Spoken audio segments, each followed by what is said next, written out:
Praise the Lord.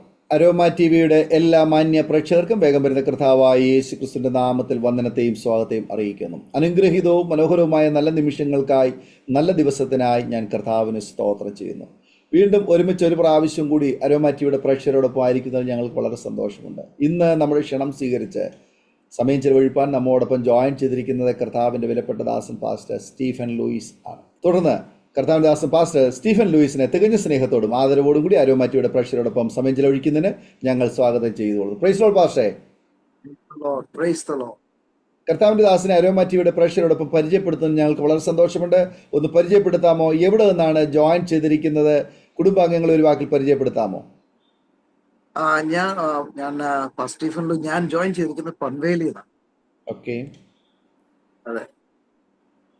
എന്നിട്ട് of course ഞാൻ married ആണ്. വൈഫ് സ്മിത, 2 കുഞ്ഞുങ്ങൾ, ഒന്നിച്ച് കർത്താവ് വേലയിലായി. ഓക്കെ. ദേവദാസനെ പരിചയപ്പെടുത്തി വളരെ സന്തോഷമുണ്ട്. കർത്താവ് അനുഗ്രഹിക്കട്ടെ. തുടർന്ന് അരോമ ടി വിയുടെ പ്രേക്ഷകരുമായി പങ്കുവയ്ക്കാൻ ആഗ്രഹിക്കുന്ന കാര്യങ്ങൾ, ബാല്യകാലം മുതൽ ഇങ്ങോട്ടുള്ള ഓർമ്മകൾ, ദൈവനാമ മഹത്വത്തിന് വേണ്ടി സംസാരിക്കുന്നതിന് സമയം വേർതിരിച്ചു കൊള്ളുന്നു. Praise the Lord. എൻ്റെ പേര് സ്റ്റീഫൻ, വൈഫ് സ്മിത, 2 കുഞ്ഞുങ്ങൾ തന്നിട്ടുണ്ട്. അവരൊക്കെ പഠിക്കുകയാണ്. ഓക്കെ. ഞാൻ പൻവേലില് നിന്ന് കർത്താവിന് വേലയിലായിരിക്കുന്നു. പിന്നെ ദൈവത്തിന്റെ ഉപകാരങ്ങൾ ഓർക്കുമ്പോൾ എങ്ങനെ നന്ദി പറഞ്ഞെന്ന് അറിയത്തില്ല. ഇത് പ്രസ്താവിക്കാൻ വേണ്ടി ഞാൻ പ്രത്യേകിച്ച് അരോമ ടി വി ഒരു മുഖാന്തരം ഒരുക്കി അതിന്റെ ഫൗണ്ടർ പാസ്റ്റർ ജോൺ ഡാനിയൽ വളരെ നന്ദിയുണ്ട്. ഇങ്ങനൊരു അവസരം ഒരുക്കി അനേകർക്ക് ഈ അരോമ ടി വി ഒരു അനുഗ്രഹമായി മാറുന്നു ഞാൻ അറിയുന്നു. വീണ്ടും അത് ധാരാളമായി ദൈവം ഉപയോഗിക്കാൻ വേണ്ടി ഞാൻ പ്രാർത്ഥിക്കുക. Praise the Lord. നേരത്തെ പറഞ്ഞ പോലെ എൻ്റെ പേര് സ്റ്റീഫൻ, താമസിക്കുന്ന പൻവേലിലാണ്. ഞാൻ ജനിച്ചത് നാട്ടിലെങ്കിലും വളർന്നതെല്ലാം ബോംബെയിലാണ്. പക്ഷെ ജനനം മുതൽ ദൈവത്തിന്റെ പ്രവൃത്തിയെ കുറിച്ച് അറിയിക്കാൻ വേണ്ടി ഞാൻ ആഗ്രഹിക്കുന്നു. Praise the Lord. എന്റെ ജനനം എന്ന് പറഞ്ഞാൽ ഒരു പ്രത്യേക ഒരു സാഹചര്യമാണ്. പ്രത്യേകിച്ച് 1 കൊരിന്ത്യർ 15 വാക്യം പൗലോസ് പറയുന്നുണ്ട്, ആ സമയത്ത് ജനിച്ച വ്യക്തിയെ പോലെ. എന്റെ ജനനം ഏകദേശം അതുപോലെ തന്നെയാണ്. ഞാൻ 7ാം മാസം അവസാനിക്കാറായി. ആ സമയത്താണ് എൻ്റെ ജനനം ഉണ്ടായത്. ജനനത്തിന്റെ സാഹചര്യം പലതും, അതിനകത്ത് പല സാഹചര്യങ്ങൾ ഉണ്ടായിട്ടുണ്ട്. എൻ്റെ വല്യപ്പച്ചൻ, മമ്മിയുടെ ഫാദർ, വല്യപ്പച്ചൻ വിശ്വാസത്തിന് ഇറങ്ങിയിട്ട് ആദ്യം ഒത്തിരി നാളായിട്ടില്ല. എന്നാൽ വിശ്വാസത്തിൽ ഭയങ്കര തീവ്രമായ ഒരു വ്യക്തിയായിരുന്നു. അപ്പോൾ വിശ്വാസത്തിന് വേണ്ടി എന്തും എങ്ങനെയുമായി തീരുമാനമുള്ള ഒരു കാഴ്ചപ്പാടിലാണ് അദ്ദേഹം കുറച്ച് വർഷങ്ങളായിട്ട് കർത്താവിന്റെ വേലയിൽ നിന്ന് ഇപ്പോൾ കർത്താവിൽ ശ്രമിക്കുന്ന പാസ്റ്റർ ആശാരി ഉപദേശം എന്ന് പറയുന്ന ആ ദേവദാസന്റെ കൂടെ കുറെ നാള് ശുശ്രൂഷ നടന്ന ഒരു ഇവാഞ്ചലിസ്റ്റ് ആയിട്ട്, ഒരു സുവിശേഷകനായിട്ട് നടന്ന ഒരു കാലം ഉണ്ടായിരുന്നു. അപ്പൊ നാട്ടുകാർ മൊത്തം അപ്പൊ എൻ്റെ അപ്പച്ചനെ ഉപദേശിന്ന് വിളിച്ചോണ്ടിരുന്നത്. അപ്പച്ചൻ മൂത്ത ആള്, ബ്രദേഴ്സ് ഉണ്ടായിരുന്നു. ബ്രദേഴ്സ് ഒക്കെ അപ്പച്ചനെ പേടിയായിരുന്നു. പ്രത്യേകിച്ച് കാരണം അപ്പച്ചൻ എന്തെങ്കിലും പറഞ്ഞു കഴിഞ്ഞാൽ അതുപോലെ സംഭവിക്കുന്ന ഒരു കാര്യമായതുകൊണ്ട് ദൂരെ വരുമ്പോൾ തന്നെ വഴി മാറി കൊടുക്കും. വഴി മാറുക അല്ലെങ്കിൽ പാത്തിരിക്കും. അങ്ങനെ ഒരു പ്രത്യേക ഒരു ബഹുമാനം അപ്പച്ചൻ ഉണ്ടായിരുന്നു. ഇങ്ങനെ സാഹചര്യത്തിൽ ആണ് മമ്മിയുണ്ട്. ആ സമയങ്ങളിൽ പപ്പ ഒറ്റയ്ക്ക് വിശ്വാസത്തിൽ വന്ന്, പപ്പ തൃശ്ശൂരിലായി പല സ്ഥലത്ത് ജോലിക്ക് പോയി. അങ്ങനെ 1964 എങ്ങാണ്ടാണ്, അതിന്റെ ഓർമ്മ ശരിയാണെങ്കിൽ 1964 ബോംബെ വന്നു.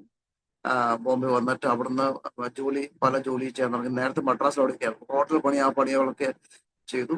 ഇങ്ങനെ ഈ സാധനങ്ങളാണ് വിശ്വാസത്തിൽ വരുന്നത്. വിശ്വാസത്തിൽ വന്നു കഴിഞ്ഞപ്പോൾ പപ്പ ഏറ്റവും ഇളയ, പപ്പ 5 ബ്രദേഴ്സാണ്. 5 ബ്രദേഴ്സിൽ പപ്പ ഏറ്റവും ഇളയ ബ്രദറാണ്. വിശ്വാസത്തിൽ വന്നതോടുകൂടെ പപ്പയെ വീട്ടിൽ നിന്ന് അടിച്ചിറക്കുക ചെയ്ത്. പപ്പയുടെ 2.5 വയസ്സിലാണ് പപ്പയുടെ ഫാദർ മർത്തയെന്ന് മരിച്ചു പോകുന്നത്. അപ്പൊ അങ്ങനെ പപ്പയ്ക്ക് അത് കഴിഞ്ഞിട്ട് ഈ ബ്രദേഴ്സും അമ്മയുമാണ് പപ്പയെ വളർത്തുന്നത്. അപ്പോൾ ഒറ്റയ്ക്ക് വിശ്വാസത്തിൽ വന്നേക്കും. അവരൊക്കെ നല്ല നല്ല ഹൈ ലെവലിൽ താമസിക്കുന്നവരാണ്. പക്ഷെ പപ്പ വിശ്വാസത്തിൽ വന്നവരുടെ ഒന്നും കൊടുക്കാതെ വീട്ടിൽ നിന്ന് ഇറക്കി വിട്ട് ഉള്ള സാഹചര്യം ബോംബെയിൽ പല സ്ഥലത്തും ജോലി ചെയ്യുന്നു. ആ, ഇടയ്ക്ക് ഗുജറാത്തില് പപ്പ ജോലി ചെയ്യുന്നുണ്ടായിരുന്നു. അപ്പൊ ചർച്ചിൽ അപ്പം പപ്പയുടെ ആ ഒരു ദൈവത്തിൽ കണ്ടുമുട്ടിയതിന്റെ ഒരു ഇതില് ആ, രാത്രി ഏതോ ഒരു രാത്രി ട്രെയിൻ ഉണ്ട് ഗുജറാത്തിൽ നിന്ന്. അവിടുന്ന് ട്രെയിൻ കയറും. സൺഡേ ആരാധനയ്ക്ക് വേണ്ടി ബോംബെയിലെ ദാദർ എന്ന സ്ഥലത്ത് മാത്രമേ ചർച്ച് ഉള്ളൂ. അപ്പൊ ആ ചർച്ച് സഭയോഗം കൂടാൻ വേണ്ടി ഗുജറാത്ത് രാത്രി വണ്ടി കയറും. പകലിൽ ഒരു 7-8 മണിയാകുമ്പോഴത്തേക്കും ബോംബെ എത്തും, ദാദർ എത്തും. അവിടുന്ന് പിന്നെ നടന്ന് ചർച്ചിൽ വന്ന് കൂടി ചർച്ചിലെ സഭയോഗം കഴിഞ്ഞ് വീണ്ടും വൈകുന്നേരത്തെ ട്രെയിൻ കയറി തിരിച്ച് ഗുജറാത്തിൽ പോകും. അപ്പൊ ഇങ്ങനെ ഒരു ആരാധനയ്ക്ക് വേണ്ടി ഒരു ഭയങ്കര തീക്ഷ്ണയും ദൈവത്തെ സ്നേഹിക്കുവാനും ഒറ്റയ്ക്ക് വിശ്വാസത്തിൽ നിൽക്കുന്ന സമയങ്ങളാണ്. അപ്പം അങ്ങനെയാണ് മമ്മിയുടെ ഒരു അമ്മാച്ചൻ ബോംബെയിലുണ്ടായിരുന്നു. അങ്ങനെ പപ്പയായിട്ട് കണ്ടുമുട്ടി. അങ്ങനെയാണ് പപ്പയും അമ്മയായിട്ടുള്ള വിവാഹം നടക്കുന്നത്. കഴിഞ്ഞു നടന്നു. ഞാനാണ് ആദ്യത്തെ പുത്രൻ. അപ്പൊ ഞാൻ ആദ്യ പുത്രനാണ്. 7-ാം മാസത്തിൽ ഇങ്ങനെ അവസാനം ജനിച്ചു. അപ്പൊ ഇങ്ങനെ പപ്പ അറിഞ്ഞു. പപ്പയും ആകെ ഒരു ഭയങ്കര പ്രിപ്ലേക്സ്ഡ് ആയി, ഭയങ്കരമായിട്ടും എന്താ ചെയ്യാന്ന് മനസ്സിലാവുന്നില്ല. വീട്ടിൽ നിന്ന് ഇറക്കി, വീട്ടിൽ നിന്നുള്ള സപ്പോർട്ട് ഇല്ല. അപ്പൊ എന്റെ പപ്പയ്ക്ക് അവർ അപ്പനായിട്ട് മമ്മിയുടെ ഫാദർ എന്നെ അപ്പച്ചനായിട്ടാണ് നോക്കി കരുതിയത്. അപ്പം അന്ന് ടെലിഗ്രാമും ആ കാര്യങ്ങളൊക്കെ ലെറ്ററൊക്കെ ഉള്ളൂ. അന്ന് ഇപ്പുറത്തെ വിട്ട ടെലിഫോണും അങ്ങനെ സാധനം ഇല്ല. അപ്പം എങ്ങനെയോ പപ്പയ്ക്ക് ഇങ്ങനെ മനസ്സിലായി ഇങ്ങനെ എന്റെ ജനനമാണ്. പപ്പയ്ക്ക് ആദ്യം കേട്ട് സന്തോഷം. പക്ഷെ ബാക്കി പിന്നെ മനസ്സിലായി ഇങ്ങനെ സാഹചര്യങ്ങൾ അത്രയും ശരിയല്ല, മോശമാണ്. ജനിച്ച ഉടനെ നാട്ടിലെ വൈദ്യന്മാരുണ്ട്. അന്ന് ഈ ഹോസ്പിറ്റലൊന്നും ഇല്ലല്ലോ. അന്ന് കൊച്ചൊരു കൂടുതലുള്ള വീടാണ് അന്ന്. അപ്പൊ ജനിച്ച ഉടനെ വീട്ടിലായിരുന്നു ജനനം ഉണ്ടായത്. അപ്പം അന്നത്തെ നാട്ടുവൈദ്യന്മാരൊക്കെ വന്ന് നോക്കി പറഞ്ഞു എന്തുവാ വലിയ തലയും കൊച്ചു ശരീരവും ഒക്കെ ആയതുകൊണ്ട് കൂടി വന്ന് ഒരാഴ്ച ജീവിക്കാൻ ചിലപ്പോൾ ഈ കുഞ്ഞ് ജീവിക്കും. ഇല്ലെങ്കിൽ ജീവിക്കാൻ മുന്നോട്ടുള്ള ജീവിതമുള്ള സാധ്യതയും കാണുന്നില്ല എന്നുള്ളത് കാണുന്നവരെല്ലാം വിളിച്ചു പറഞ്ഞു. അപ്പൊ അപ്പച്ചൻ ഇത് ഒരു പ്രാവശ്യം ഇങ്ങനെ പറഞ്ഞ അപ്പച്ചൻ ഇത് കേട്ടു. ചില സമയത്ത് അപ്പച്ചൻ അവിടെ ഇല്ല. അപ്പൊ അപ്പച്ചൻ ഇത് കേട്ടപ്പോ അപ്പച്ചൻ അത് നേരെ അത് എന്താ പറയുന്നത്, അല്ല ഇത് കർത്താവാണ് തന്നത് എന്നുള്ള ഉറപ്പ്. അപ്പൊ പപ്പയ്ക്കും വിഷമം ഉണ്ടായിരുന്നു. അപ്പൊ അപ്പച്ചൻ ഇങ്ങനെ പറഞ്ഞു, മോനെ നീ ധൈര്യപ്പെട്ട് നിൽക്കണം, അതിനകത്ത് വിഷമിക്കൊന്നും ചെയ്യല്ല. അങ്ങനെ അപ്പച്ചന്റെ സംസാരം കൊണ്ടും പപ്പ പുതിയ വിശ്വാസത്തിൽ ഇങ്ങനെ നിൽക്കുന്ന ഒരു കാലഘട്ടത്തിലാണ് ഈ ആദ്യ ഫലം ദൈവത്തിന് എന്നുള്ള ഒരു കാഴ്ചപ്പാട് പപ്പയ്ക്ക് എങ്ങനെയോ അത് മനസ്സിലാക്കിയായിരുന്നു. അപ്പൊ അപ്പച്ചനോട് സംസാരിച്ചപ്പോ പറഞ്ഞു അതെ ശരി, ഓക്കെ, നമുക്ക് ഇത് ദൈവത്തിന് വേണ്ടി സമർപ്പിക്കാം. അങ്ങനെ ദൈവമേ ഈ കുഞ്ഞ് ജീവനോടെ കിട്ടുവാണെങ്കിൽ അങ്ങയുടെ വേലയ്ക്ക് വേണ്ടി ഞാൻ സമർപ്പിക്കുന്നു. വേറെ ഒന്നും ഞാൻ അത് നോക്കുന്നില്ല. കർത്താവ് എങ്ങനെ എപ്രകാരം ഉപയോഗിക്കുന്നതായിരിക്കും ആ പ്രകാരം ആയിക്കോട്ടെ എന്ന് പറഞ്ഞിട്ട് എന്നെ സമർപ്പിച്ചു. അപ്പച്ചൻ അപ്പം ആ രീതിയിൽ എന്നെ സമർപ്പിച്ചത്. അപ്പം ഇത് ഞാൻ കണ്ട് ഈ പ്രകാരം കണ്ടപ്പോൾ അപ്പച്ചൻ പെട്ടെന്ന് ഒരു വലിയൊരു കമ്പിളിപ്പുതപ്പുണ്ട്. കമ്പിളിപ്പുതപ്പ് എവിടെ നിന്ന് ഒപ്പിച്ചു എന്നെ പൊതിഞ്ഞിട്ട് അന്ന് ചെറിയൊരു വീട്, അത് ഒരു കുടു വീടാ. ഇവിടെ ഒരു മൂലയ്ക്ക് കൊണ്ട് വെച്ചു. എന്നിട്ട് അമ്മച്ചിയോട് പറഞ്ഞു തുടരുത്. അമ്മയോട് പറഞ്ഞു ഇടയ്ക്കിടയ്ക്ക് നോക്ക് കുഞ്ഞുണ്ടോ ഞാൻ പാൽ കുടിക്കാനൊന്നും പറ്റുന്ന ആ സമയമല്ല. അപ്പോൾ പറ്റുവാണെങ്കിൽ എന്തോ ദാഹിക്കോ അങ്ങനെ വരുവാണെങ്കിൽ കുഞ്ഞിന് വയലിൽ ഇച്ചിരി സ്പൂണുണ്ടോ എന്തെങ്കിലും വെച്ച് അല്ലെങ്കിൽ ഒരു റിഫിലോ ഏതോ ഒരു ഇപ്പോൾ വെച്ച് എന്തെങ്കിലും അതൊന്ന് ഫീഡ് ചെയ്യാൻ നോക്ക്. അല്ലാതെ വേറെ ഒന്നും ചെയ്യരുത്, ഒന്നും ചെയ്യരുത് അങ്ങനെ പറഞ്ഞിട്ട് അപ്പച്ചൻ അവിടെ ഒന്നുള്ള പ്രാർത്ഥന പ്രാർത്ഥന. കർത്താവേ ഈ കമ്പിളി പുതപ്പിനകത്ത് ഇരിക്കുന്ന ഈ കുഞ്ഞിന് ഇത് നമ്മുടെ കോക്കായി മാറട്ടെ, നമ്മുടെ ഓക്കെ ഗർഭം പാത്രമായി മാറട്ടെ, ഇതിനകത്ത് കുഞ്ഞ് വളരണം പറഞ്ഞ് പ്രാർത്ഥിച്ച്. കാരണം അപ്പച്ചൻ പ്രാർത്ഥിച്ചപ്പോൾ അവിടെ അമ്മച്ചിയുണ്ട്, മമ്മിയുണ്ട്, മമ്മി പറയാറുണ്ട്, അമ്മച്ചിയും പറയാറുണ്ട്. അമ്മച്ചി ഇപ്പം കർത്താവിൽ വിശ്രമിക്കുന്നു. പറയാറുണ്ട് ഒരു പ്രത്യേക ദൈവസാന്നിധ്യമായി ആ പുതപ്പിൽ ഇറങ്ങി എന്നുള്ളത് അവർക്ക് നേരിട്ട് മനസ്സിലാകാൻ തുടങ്ങി. എന്തോ ഒരു സംഭവം ഒരു പ്രത്യേക ഒരു ദൈവസാന്നിധ്യം ആ പുതപ്പിൽ ഇറങ്ങി. എന്തായാലും ഒരാഴ്ച കഴിഞ്ഞ് മമ്മി ഓഫ് കോഴ്സ് ഇടയ്ക്കിടയ്ക്ക് മമ്മി നോക്കുന്നുണ്ട്. ആ, അപ്പം ഇങ്ങനെ ഒരാഴ്ച കഴിഞ്ഞ് ഇങ്ങനെ അപ്പച്ചൻ ഇങ്ങനെ അപ്പൊ അതൊക്കെ അമ്മച്ചിയോട് പറഞ്ഞു, ഇങ്ങനെ തുറന്നു നോക്കാൻ പറഞ്ഞു. ഓക്കെ, കുഞ്ഞ് അപ്പോ അമ്മച്ചിയുടെ കുഞ്ഞ് ഉണ്ടോ ഇല്ലയോ ഒന്നും മനസ്സിലാവുന്നില്ല. കുഞ്ഞ് കുടിക്കുന്നുണ്ട്, ആ, ഉണ്ടോ ഇല്ലയോ എന്ന് അറിയത്തില്ല അവർ. അപ്പൊ അങ്ങനെ ഒരാഴ്ച കഴിഞ്ഞ് ഒരു പകൽ ഇങ്ങനെ തുറന്നു നോക്കിയപ്പോഴത്തേക്കും കുഞ്ഞ് ശ്വാസം എടുക്കുന്നുണ്ട്. അപ്പൊ പറഞ്ഞ കുഞ്ഞ് ജീവിക്കുന്നുണ്ട്, ഇനി കുഴപ്പമില്ല. ഓക്കെ, വീണ്ടും പൊതിഞ്ഞ് വെച്ചു. ദൈവത്തിന്റെ ആത്മാവ് പ്രവർത്തിക്കട്ടെ എന്ന് പറഞ്ഞിട്ട് വീണ്ടും അപ്പച്ചൻ അങ്ങനെ പ്രാർത്ഥിച്ച് ആ, ഒരു മൂലയെ കൊണ്ട് വെച്ചു. ആ ഒരാഴ്ച കഴിഞ്ഞിട്ട് പിന്നെ അപ്പച്ചൻ ശക്തമായി പ്രാർത്ഥിച്ച് കഴിഞ്ഞപ്പോഴത്തേക്കും മമ്മി ഇപ്പോഴും പറയണ്ട, ആ പൊതിഞ്ഞ കമ്പിളിക്കകത്ത് തന്നെ അതിനകത്ത് തന്നെ കുഞ്ഞ് ഉരുളാൻ തുടങ്ങി. അതിനകത്ത് തന്നെ സാധാരണ ആ, ഒരു കുക്കൂട് പോലെ അതിനകത്ത് എങ്ങനെയാ ആ കമ്പിളി പുതപ്പ് ഗർഭപാത്രമായി മാറിയിട്ട് അതിനകത്ത് ഇങ്ങനെ കുഞ്ഞ് ഉരുളാൻ തുടങ്ങിയതായിട്ട്. അപ്പൊ അനേകർക്ക് ഭയങ്കര അതിശയമായിട്ട്, ഭയങ്കര അതിശയമായ മാറിയ ഒരു സമയമാണ്. അത് കണ്ട് അനേകർ കർത്താവിനെ വിശ്വാസത്തിൽ വന്ന ഒരു സമയം ഉണ്ടായിട്ടുണ്ട്. അപ്പൊ ഈ സംഭവങ്ങൾ ഉണ്ടാകുന്നതിന്റെ ഉണ്ടാകുന്നതിന്റെ കുറച്ച് കാലം അവിടെ ശരിക്കും ഒരു ഡെഫിനറ്റ്ലി ഒരു ഫൈറ്റ്, ഒരു എപ്പോഴും ഒരു എതിർപ്പ് എവിടെയെങ്കിലും ഉണ്ടാവും. അപ്പം ആ, മമ്മി ആ സമയത്ത് വിശ്രമിക്കുന്നതാണ്. ആ സമയത്ത് അമ്മച്ചിയുണ്ട്. അമ്മച്ചി ഇങ്ങനെ എന്തോ ഒരു കാര്യത്തിന് വേണ്ടി പുറത്ത്, അപ്പച്ചനില്ല, അപ്പച്ചനും ആശാര ഉപദേശത്തിലൂടെ പോയിക്കുവാണ്. അപ്പം അമ്മച്ചി ഇങ്ങനെ പുറത്ത് വീടിന് മുറ്റത്ത് ആ ഭാഗത്ത് ഇവിടെ അന്നൊക്കെ പുല്ലും കാടും ഒക്കെയാണ്. അപ്പൊ അവിടെ ഇങ്ങനെ വലിയൊരു മൂർക്കം പാമ്പ് ഉണ്ടെന്നുള്ളത് ആൾക്കാർ പറയുന്നുണ്ടായിരുന്നു. പക്ഷെ അന്ന് അമ്മച്ചി ഇങ്ങനെ ഇറങ്ങിയപ്പോ ആ, മൂർക്കം പാമ്പാണ് അമ്മച്ചിയെ ഒന്ന് ഇത് ചെയ്തു. അമ്മച്ചിയെ കുത്തി. ആ, ഉടനെ തന്നെ അമ്മച്ചിയുടെ ഏകദേശം ഒരു അബോധാവസ്ഥ പോലെ അമ്മച്ചി മുറ്റത്ത് വന്ന് ജസ്റ്റ് വരികയും അമ്മച്ചി അവിടെ വീഴുകയും അത് കഴിഞ്ഞിട്ട് അമ്മച്ചിയുടെ ശരീരം മൊത്തം അങ്ങ് നീലിച്ചു പോയി. നീലിച്ച് വന്നു. കണ്ണൊക്കെ അകത്ത് പോയില്ല, കണ്ണിങ്ങനെ ഒരുമാതിരി ഇങ്ങനെ അടയുന്ന പോലെ വല്ലാത്തൊരു അവസ്ഥ. ആ സമയത്താണ് അപ്പച്ചൻ കയറി വരുന്നത്.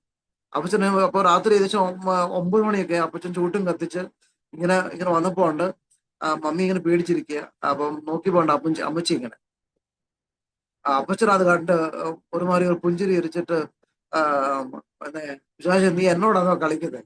നിനക്കറിയത്തില്ല ഞാൻ ആരാണ്, ഞാൻ അവനും എന്റെ ഉള്ളിൽ വസിക്കുന്ന ആരാന്നും ഇത് ആരുടെ വകയാണ്, നീ ആരുടെ അടുത്ത കളിക്കുന്നതല്ലോ, ആ ഒരു പ്രത്യേക ഒരു ഇതിൽ വന്നിട്ട് അപ്പച്ചൻ ചുമ്മാ നേരെ സാധാരണ പോലെ പോയി അവിടെ പോയി ഇച്ചിരി കുപ്പിക്കകത്ത് വെളിച്ചെണ്ണ ഉണ്ട്, ആ വെളിച്ചെണ്ണ എടുത്ത് പ്രാർത്ഥിച്ച് അമ്മച്ചിയുടെ ദേഹത്തോട്ട് പുരട്ടി.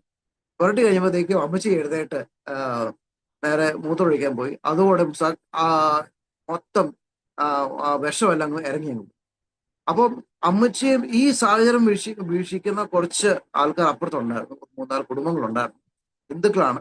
ഒരു കുടുംബാംഗം മുസ്ലിമാണ്. അപ്പൊ അവരിത് കണ്ട്, കാരണം അവരെങ്ങനെ അപ്പച്ചനെ പുച്ഛിക്കുന്ന ഒരു സമയങ്ങളാണ്, കാരണം വിശ്വാസ പട്ടികയാണല്ലോ. അപ്പൊ ഇത് കണ്ടിട്ട് അമ്മച്ചി ഇങ്ങനെ എഴുന്നേറ്റ് കണ്ടപ്പോഴത്തേക്കും അവർ ആകെ പേടിച്ചു പോയി. അപ്പം അപ്പം ഉപദേശിയുടെ ഭാഗതേ എഴുന്നേറ്റു എന്ന് പറഞ്ഞിട്ട് അങ്ങനെ അവർ പേടിച്ച് അപ്പച്ചൻ്റെ അടുത്ത് വന്ന് പിറ്റേ ദിവസം, ആ ദിവസമാണ് പിറ്റേ ദിവസം വന്ന് അപ്പച്ചൻ ക്ഷമയൊക്കെ ചോദിച്ച് അങ്ങനെ അവർ വിശ്വാസത്തിലായി. ഇങ്ങനെയായിട്ട് അങ്ങനെ ദൈവത്തിന്റെ വലിയ അപ്പൊ ഇങ്ങനെ ഈ സാഹചര്യങ്ങൾ നടക്കുന്ന സമയങ്ങളൊക്കെ അമ്മച്ചിയുടെ പ്രാർത്ഥനയൊക്കെ അമ്മച്ചി ദൈവമേ ഈ ദേശത്തിൽ ദൈവനാമം മഹത്വപ്പെടണം. അമ്മച്ചിയുടെ പ്രാർത്ഥന. പക്ഷെ അമ്മച്ചി ഒരിക്കലും വിചാരിച്ചില്ല ഇങ്ങനെ സംഭവം ഉണ്ടാവും അമ്മച്ചിയുടെ ജീവിതത്തിൽ. ഇത് കഴിഞ്ഞതിന്റെ ഒരു ഏകദേശം 2 മാസം കഴിഞ്ഞ് വീണ്ടും ഇതേ സംഭവം. അപ്പച്ചൻ അവിടെ ഇല്ല. മമ്മി ഏകദേശം ഒരു ടേമിൽ വന്നിരിക്കുകയാണ്. അപ്പം മമ്മിക്ക് ഏകദേശം 6 മാസം ആയെന്ന് തോന്നുന്നു. ആ സമയം ഒക്കെ ആയപ്പോഴത്തേക്കും ഇതുമാതിരി വീണ്ടും ഈ പാമ്പ് വന്ന് കടിച്ചു. കൊത്തി കഴിയുമ്പോഴത്തേക്കും ഈ പ്രാവശ്യം കുറച്ചുകൂടെ ഗുരുതരമായിട്ട് കുറച്ച് സീരിയസ് ആണ്. അമ്മച്ചിയുടെ ശരീരം മൊത്തം നീലിച്ച് മാത്രമല്ല കുറെ ഭാഗം തണുക്കാൻ തുടങ്ങി. നോക്കിയപ്പോ ഉണ്ട് അമ്മച്ചിയുടെ കണ്ണ് എല്ലാം അകത്തോട്ട് പോയി. അപ്പൊ എല്ലാം കഴിഞ്ഞ് മമ്മി അങ്ങ് പേടിച്ചു പോയി. അപ്പൊ മമ്മി ആ സമയത്ത് വിശ്വാസത്തിലൊക്കെ ഒത്തിരി പുതിയതായത് അങ്ങനെ ഉറപ്പ്. പക്ഷെ അപ്പച്ചൻ നേരെ തീവ്രവാദിയാ വിശ്വാസത്തിലൊക്കെ. അപ്പൊ അപ്പച്ചൻ ഇങ്ങനെ ആ സമയത്തും ചൂട്ട് കത്തി പോണതേ കിടക്കുന്നു. അപ്പൊ മമ്മി ആകെ ഇങ്ങനെ കരഞ്ഞപ്പോ എന്തോ അടിയെന്ന് ചോദിച്ചപ്പോ അതുകൊണ്ട് അമ്മ ഇങ്ങനെ കിടക്കുക, ഇത് ശരീരം തണുത്ത് ഇങ്ങനെ നീളിച്ച് കിടക്കുന്നു പറഞ്ഞു. അങ്ങനെ അപ്പൊ അപ്പച്ചൻ വീണ്ടും നീ പണി കാണിക്കുമെന്ന് പറഞ്ഞു. നീ നിന്നെ ശരിയാക്കാന്ന് പറഞ്ഞിട്ട് അപ്പച്ചൻ വീണ്ടും പ്രാർത്ഥിച്ച് ഒരു ഇതും ഇല്ലാതെ പോയി വീണ്ടും എന്നെ കുപ്പി എടുത്തു, എന്നെ പ്രാർത്ഥിച്ച് അമ്മച്ചിയുടെ ദേഷ്യമായി എഴുന്നേക്കാൻ പറഞ്ഞു. അങ്ങനെ പറയുമ്പോഴത്തേക്കും അമ്മച്ചി വീണ്ടും എഴുന്നേറ്റു, പുറത്തുപോയി. മുഖത്തിലൂടെ എല്ലാ വിഷം എല്ലാം മാറി. അത് കണ്ട് വീണ്ടും ചില കുടുംബങ്ങൾ പേടിച്ച് ഒരു ദൈവഭയം അവരുടെ ഉള്ളിൽ ഉണ്ടായി. അങ്ങനെ വേറെ കുറച്ച് കുടുംബങ്ങൾ, ഒരു മൂന്ന് കുടുംബങ്ങൾ അങ്ങനെ ആ, കർത്താവിന്റെ കർത്താവിന്റെ സ്നേഹം അറിയാൻ ഇടയായി. അങ്ങനെ അവിടെ ഒരു കൊച്ചു കൂട്ടായ്മ തുടങ്ങി. കൊച്ചു കുടിൽ എന്ന് പറഞ്ഞാൽ അന്ന് ഈ പറഞ്ഞ മണ്ണുള്ള വീടും ഓല മേഞ്ഞ വീടായില്ലേ ആ സമയത്ത്. അപ്പൊ അതൊരു കൊച്ചു കൂട്ടായ്മ അപ്പച്ചൻ തുടങ്ങി. പിന്നെ അപ്പച്ചൻ അപ്പച്ചൻ കൂടുതലും ഈ ഒരു സുവിശേഷകനായോണ്ട് പാസ്റ്റൽ കോൾ അങ്ങനെ ഒരു ഒത്തിരി കുറവ്. അപ്പൊ പിന്നെ അവരൊക്കെ പിന്നെ വേറെ അടുത്തുള്ളവർ അവിടെ ഒരു ചർച്ച ഉണ്ട്, അവിടെ പിന്നെ പോകാൻ പറഞ്ഞു. അപ്പച്ചനും അവിടെ തന്നെ ഒരു ചർച്ചിൽ, അവിടെ ഒരു IPC ചർച്ച് ഉണ്ടായിരുന്നു. അത് ഇപ്പോഴും ഓർമ്മയാണ്, കുഞ്ഞു പ്രായത്തിൽ അവിടെ പോകുന്നതായിട്ട്. പണ്ടത്തെ ചർച്ചിലെ തമ്പേരും കൊട്ടി എല്ലാവരും ഇരുന്നുള്ള ഒരു പ്രത്യേക ഒരു ആരാധനയും. അപ്പൊ അപ്പച്ചൻ ആ സമയത്ത് അങ്ങനെ ഞങ്ങളെ കൊണ്ട് അപ്പം നടന്നാ പോകുന്നത്. ഏകദേശം ഒരു 4-5 കിലോമീറ്റർ ഉണ്ട് പോകാനായിട്ട്. നടന്നിങ്ങനെ പോവായിരുന്നു. അപ്പൊ ഇങ്ങനെ ഈ ഒരു സമയത്താണ് ഞാൻ എൻ്റെ ജനനം ഉണ്ടായതും അപ്പച്ചൻ ഈ പ്രകാരം ഒരു പ്രാർത്ഥനയും അതൊക്കെ ആ ദേശത്തിൽ വലിയൊരു സാക്ഷ്യത്തിനുള്ള ഒരു മുഖാന്തരമായി മാറി. എന്തായാലും അങ്ങനെ പോയി ഞാനപ്പം പിന്നെ ദൈവം എനിക്ക് പിന്നെ വേറെ 2 സിസ്റ്റേഴ്സ് ദൈവം തന്നു. അവർ പിന്നെ ദൈവം സഹായിച്ച് നോർമലായിരുന്നു. എന്റെ കാര്യം മാത്രമേ ഉള്ളൂ ഇങ്ങനെ ഒരു നില വന്നു. വളർന്നു വന്ന് അങ്ങനെ ജൂനിയർ KGയിൽ എന്നെ നഴ്സറി ജൂനിയർ KGയിലാക്കി. ജൂനിയർ KGയിലാക്കിയിട്ട് അപ്പൊ അവിടെയൊക്കെ നല്ല നല്ല പഠിത്തത്തിനൊക്കെ കുഴപ്പമില്ല, അല്ല സ്കൂളിലൊക്കെ ഫസ്റ്റ് ആണ്. ഇത് കണ്ടിട്ട് പപ്പയ്ക്ക് പെട്ടെന്നൊരു താല്പര്യം, ഇവനെന്തെങ്കിലും പഠിക്കാൻ വിടുക്കാനല്ലേ, സീനിയർ KGയിൽ ഇടുന്നില്ല, നേരെ കൊണ്ട് ഫസ്റ്റ് റാങ്ക് ആയിരുന്നു. അപ്പോൾ പലരും പറയുന്നുണ്ട് അച്ഛാ അതങ്ങനെ ചെയ്യരുത്, കാരണം സീനിയർ KGയിൽ കുറച്ചുകൂടെ ഒരു ബേസ് കിട്ടിയിട്ട് വേണം ഫസ്റ്റ് സ്റ്റാൻഡേർഡിൽ ഇടാൻ. അവന് അതിന് കുഴപ്പമൊന്നുമില്ല, അത് ദൈവം തന്ന ദാനമാണ്, ഇവൻ ദൈവത്തിന് വേണ്ടി ഉള്ളതാണ്, അത് ദൈവം നോക്കിക്കോളും. അതുകൊണ്ട് അപ്പം പപ്പയുടെ ഇതില് പപ്പ നേരെ കൊണ്ടുപോയി എന്നെ ഫസ്റ്റ് ചേർത്തു. എന്തായാലും അത് ഒരു ഒരു സെറ്റ് ബാക്ക് ആയി മാറി. കാരണം ഫസ്റ്റ് സ്റ്റാൻഡിൽ കയറി നേരത്തെ ക്വസ്റ്റ്യൻ ആൻസറും കാര്യങ്ങളൊക്കെയാണ്. അന്ന് ജൂനിയർ KGയിലൊക്കെ ABCD കാര്യങ്ങളൊക്കെ സമയമാണ്. അപ്പൊ നേരെ ഫസ്റ്റ് ചേർത്തു. എനിക്കൊന്നും മനസ്സിലായില്ല. എക്സാമുകളൊക്കെ ഞാൻ എന്തൊക്കെയോ ABCDയും എന്തൊക്കെയോ ഇംഗ്ലീഷ് മീഡിയമാണ്. അപ്പോൾ അതിനകത്ത് എന്തൊക്കെയോ ഞാൻ എഴുതി തിരിച്ചു വരുമായിരുന്നു. അപ്പോൾ ആ ഫസ്റ്റ് സ്റ്റാൻഡേർഡിലെ ഫൈനൽ റിസൾട്ട് ഒന്നും വീട്ടിൽ വന്നില്ല. അപ്പോൾ പപ്പയും അമ്മയും റിസൾട്ട് വരാത്തോണ്ട് സ്കൂളിൽ പോയി തിരക്കിയപ്പോഴാണ് മനസ്സിലായത് എന്റെ പേപ്പർ കോണേ കിടക്കുക. അവരെടുത്ത് നോക്കി റിസൾട്ട് അവർ പബ്ലിഷ് ചെയ്തില്ല. കാരണം എന്തോ പബ്ലിഷ് ചെയ്യണം, നോക്കിയപ്പോൾ കണ്ട് ഇങ്ങനെയൊക്കെ എഴുതി വെച്ചേക്കുന്നത്. സയൻസിലും മാത്സിലും ഒക്കെ ABCDയും കാര്യങ്ങളൊക്കെ 1 2 3 ഒക്കെ എഴുതി വെച്ചേക്കുക, അല്ലാതെ വേറെ ഒന്നും എഴുതിയിട്ടില്ല. വീണ്ടും പിന്നെ ഫസ്റ്റ് സ്റ്റാൻഡേർഡ് റിപ്പീറ്റ് ചെയ്തു. റിപ്പീറ്റ് ആയപ്പോഴത്തേക്കും പിന്നെ സംഗതിയൊക്കെ ഏകദേശം നോർമലായി. അങ്ങനെ അവിടുന്ന് പാസ്സായി. പക്ഷെ ഞാൻ പഠിത്തത്തില് പിന്നെ പതുക്കെ പുറകോട്ടായി തുടങ്ങി. ഒത്തിരി പേര് കളിയൊക്കെ പറയാൻ തുടങ്ങി, ഇവൻ 7 മാസത്തിലല്ലേ, അപ്പൊ അതുകൊണ്ട് ബുദ്ധി അത്ര വികസിച്ചിട്ടൊന്നുമില്ല, അതൊന്നും ഡെവലപ്പ് ആയിട്ടില്ല, അപ്പൊ അതുകൊണ്ട് ഇങ്ങനെയൊക്കെയാന്ന് പറഞ്ഞിട്ട്. അപ്പം ചിലപ്പം മമ്മിയും ഓർത്ത് ചിലപ്പോൾ ആയിരിക്കാം, അറിയത്തില്ല എന്തുവാന്ന്. എന്തായാലും അങ്ങനെ പോയി എന്താ പറയുന്നത്, 6ാം ക്ലാസ് ഒക്കെ ആയപ്പോഴത്തേക്കും ഭയങ്കര ഞാൻ പൂറാ. ഹിന്ദി മറാഠി അന്നൊക്കെ എന്താ പറയുന്നത് 5ാം ക്ലാസ്സിലാണ് ഹിന്ദി ഇൻട്രൊഡ്യൂസ് ആയത്. 3ാം ക്ലാസ്സിൽ മറാഠി ഇൻട്രൊഡ്യൂസ് ആയി. ഇതെല്ലാം ആ സമയത്തൊക്കെ കുഴപ്പമില്ലായിരുന്നു. കുറെ കഴിയുമ്പോഴത്തേക്കും ഇതൊക്കെ ഭയങ്കര ഡിഫിക്കൽട്ടായി മാറി. പഠിക്കാറൊന്നും എനിക്ക് മനസ്സിലാവുന്നില്ല. 6ാം ക്ലാസ്സിൽ ചെന്നപ്പോഴാണ് എനിക്ക് മാത്സ് ആയാലും ഈ സബ്ജക്ട് ലാംഗ്വേജ് ഹിന്ദി മറാഠി ഒക്കെ ഭയങ്കര ടഫായിട്ട് തോന്നി. അങ്ങനെ 6ാം ക്ലാസ് ഞാൻ റിപ്പീറ്റ് ചെയ്യുക. ഞാനിപ്പോ ഒരു 3-4 സബ്ജക്റ്റ് തോറ്റു. 6ാം ക്ലാസ്സിൽ ഞാൻ വീണ്ടും റിപ്പീറ്റ് ചെയ്തു. അതൊക്കെ ആയപ്പോഴത്തേക്കും പിന്നെ എന്താ പറയുന്നത്, ആൾക്കാർക്ക് നമ്മുടെ ബന്ധുക്കാർ ഒത്തിരി പേർക്ക് മനസ്സിലായി ഞാൻ പഠിത്തത്തിൽ മോശമാണ്. അപ്പോഴത്തേക്കും പിന്നെ പല ടേംസും ആയിട്ട് എന്നെ എനിക്ക് വിളിക്കാനായിട്ട് എന്നെ നീ ഒരു പൊട്ടനാണ്, നീ ഒരു ഒന്നിനും കൊള്ളത്തില്ല, അങ്ങനെ ഒരു പല പേരില് കഴുതയാണ്, അങ്ങനെ പല പേരിലും എന്നെ വിളിക്കാനൊക്കെ നമ്മൾ കൂട്ടുകാരായാലും ബന്ധുക്കാരായാലും അങ്ങനെ നാട്ടുകാരായാലും ഒക്കെ ഇങ്ങനെ വിളിക്കാൻ തുടങ്ങി. അപ്പോൾ ഞാനിങ്ങനെ കേൾക്കുമ്പോൾ എനിക്ക് ഭയങ്കര വിഷമം സങ്കടവും തോന്നി. മമ്മിയോട് പറയും, കാരണം പപ്പ കൂടുതൽ ആ സമയത്ത് വീട്ടിലില്ല, പപ്പ ഇങ്ങനെ ജോലിക്ക് പോകും. പിന്നെ അത് കഴിഞ്ഞിട്ട് ജോലി കഴിഞ്ഞിട്ട് പപ്പയും അപ്പച്ചന്റെ ആ ഒരു സ്പിരിറ്റ് ഉണ്ട്, മീൻസ് സുഷ അറിയിക്കാനായിട്ടും. സുവിശേഷം ട്രാക്ടൊക്കെ കൊടുത്ത് പതൊക്കെ രാത്രിയെ തിരിച്ചു വരുത്തും.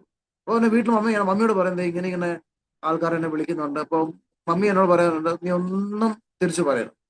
അത് തിരിച്ചു പറഞ്ഞാൽ അറിയത്തില്ല. തിരിച്ചു എനിക്കും അറിയത്തില്ല. ഞാനിങ്ങനെ കേൾക്കുന്നതല്ലാതെ ഒന്നും പറയണ്ട, ദൈവമല്ലേ, ദൈവം കേൾക്കുന്നുണ്ട് മോനെ എന്നൊക്കെ മമ്മി ഇങ്ങനെ പറയുമായിരുന്നു. ആ ശരി. അപ്പൊ 6ാം ക്ലാസ് ഇങ്ങനെ റിപ്പീറ്റായി. പപ്പയ്ക്കും വിഷമമുണ്ട്, ഇങ്ങനെ ഞാൻ റിപ്പീറ്റായി.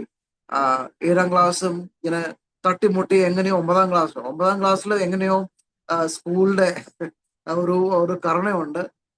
9ാം ക്ലാസ്സിൽ നിന്ന് 10ാം ക്ലാസ്സിൽ എങ്ങനെയോ പ്രൊമോട്ട് ചെയ്ത് കിട്ടും. എന്തുവായാലും 7ാം ക്ലാസ്സിൽ വെച്ചാണ് ഞാൻ രക്ഷിക്കപ്പെടുന്നത്. ആ സമയത്ത് ഞാൻ ഞങ്ങൾ ഒന്നിച്ച് പപ്പയും അമ്മ ഞങ്ങളൊക്കെ IPC കഞ്ചൂർമാർക്ക് എന്ന് പറഞ്ഞ ഒരു സ്ഥലമുണ്ട്. IPC കഞ്ചൂർമാർക്കിൽ അവിടുത്തെ ചർച്ചിലെ മെമ്പേഴ്സാണ് ഞങ്ങൾ ആ സമയത്ത്. അപ്പൊ അന്ന് ഒരു കൺവെൻഷനിൽ മേരി കോവൂര് പുള്ളിക്കാരത്തിയും ഹസ്ബൻഡും വന്നു. അപ്പം മേരി കോവൂര് പ്രസംഗം കഴിഞ്ഞിട്ട് പുള്ളിക്കാരത്തിന്റെ ഹസ്ബൻഡ് കുറച്ചു നേരം വചനം പറഞ്ഞു കഴിഞ്ഞപ്പോൾ അന്ന് എന്തോ എൻ്റെ ഉള്ളിൽ ഫീൽ ചെയ്തു, എന്തോ ഒരു. അപ്പൊ എനിക്ക് തോന്നി ഞാനൊരു അത് ഞാൻ ശരിയല്ല. എൻ്റെ ഉള്ളിലൊരു പാപത്തിന്റെ ഒരു ബോധം, എനിക്ക് എങ്ങനെയാലും കർത്താവിനെ സ്വീകരിക്കും. അങ്ങനെ 7ാം ക്ലാസ് വെച്ചാണ് ഞാൻ രക്ഷിക്കപ്പെടുന്നത്.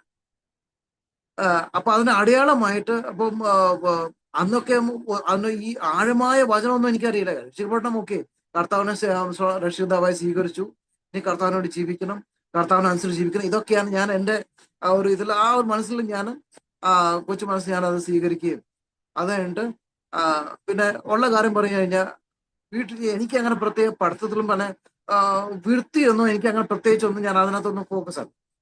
ഉണ്ടെങ്കിൽ ഉണ്ടോ ഇല്ലെങ്കിൽ ഇല്ല, അങ്ങനെ ഇച്ചിരി വൃത്തിയൊക്കെ ആയിട്ടാണ് നടക്കുന്നത്. അപ്പൊ ആ ഒരു കാരണം കൊണ്ട് ആൾക്കാർ പറയും ഇവരുടെ ഒരു പൊട്ടനും കൊള്ളയില്ല എന്നൊക്കെ പറഞ്ഞുകൊണ്ടിരുന്നത്. പക്ഷെ ആ രക്ഷിക്കപ്പെട്ട സമയം കഴിഞ്ഞ പിന്നെ വീട് വൃത്തിയാക്കി വെക്കാനും ക്ലീൻ ചെയ്ത് ഇങ്ങനെ റെഡിയായി വെക്കാനും. അപ്പോൾ മമ്മി ഇത് കാണുന്നുണ്ട്, മമ്മിയും കാണുന്നുണ്ട്, എൻ്റെ സിസ്റ്റേഴ്സ് കാണുന്നുണ്ട്. ഇങ്ങനെ കാര്യങ്ങളൊക്കെ ഞാൻ ഇങ്ങനെ ഒതുക്കി ബുക്സ്, സ്കൂൾ ബുക്കായാലും ശരി, ഡ്രസ്സായാലും ശരി, ഇതെല്ലാം ഇങ്ങനെ കറക്റ്റ് ഓർഡറിൽ വെക്കുന്നതായിട്ടൊക്കെ ഇത് കണ്ടപ്പോൾ മമ്മി ഇത് രക്ഷിക്കപ്പെട്ടതിന്റെ അടയാളമാണ്, കർത്താവ് ഉള്ളി വസിക്കുന്ന അടയാളമാണ്. അപ്പൊ ബൈബിൾ ഇങ്ങനെ കാണിച്ചു, God is A God of order എന്നൊരു വചനം എടുത്ത് ഇങ്ങനെ കാണിച്ചു. അപ്പൊ എനിക്ക് ഇംഗ്ലീഷ് മാത്രമേ വായിക്കാൻ അറിയത്തുള്ളൂ. അപ്പൊ ഓക്കെ, അപ്പൊ ഡിസോർഡർ അല്ല, ദി ഓർഡർ. അപ്പൊ എല്ലാം ഓർഡർ ചെയ്യണം, എല്ലാ കാര്യവും നന്നായി ചെയ്യണം. ആ പ്രകാരം ഓർഡറിൽ കാര്യങ്ങൾ ചെയ്യാൻ തുടങ്ങി. പക്ഷേ പഠിത്തത്തിൽ ഒരു ഡെവലപ്മെന്റും ഇല്ല.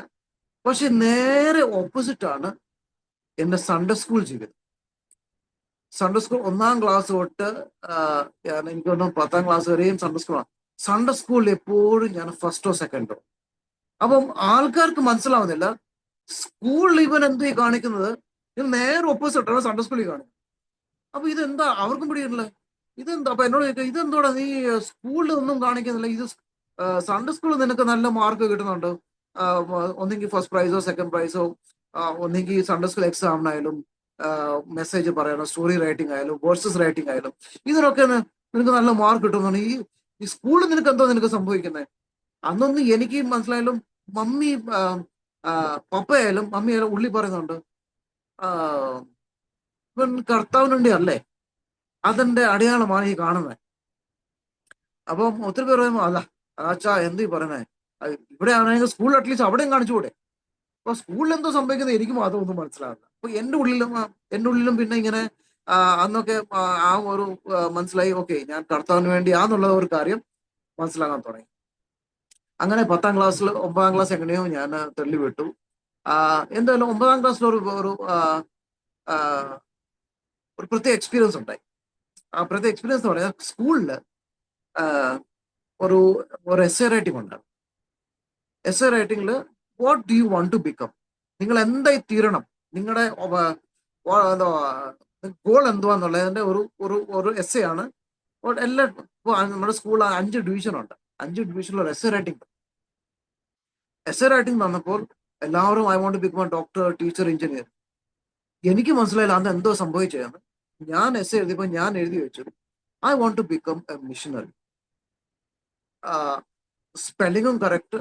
അത് കഴിഞ്ഞിട്ട് ഞാൻ എസ്സേ എഴുതി. എനിക്കും അറിയില്ല ഞാൻ എന്തോ എസ്സേ എഴുതണ്ടേ.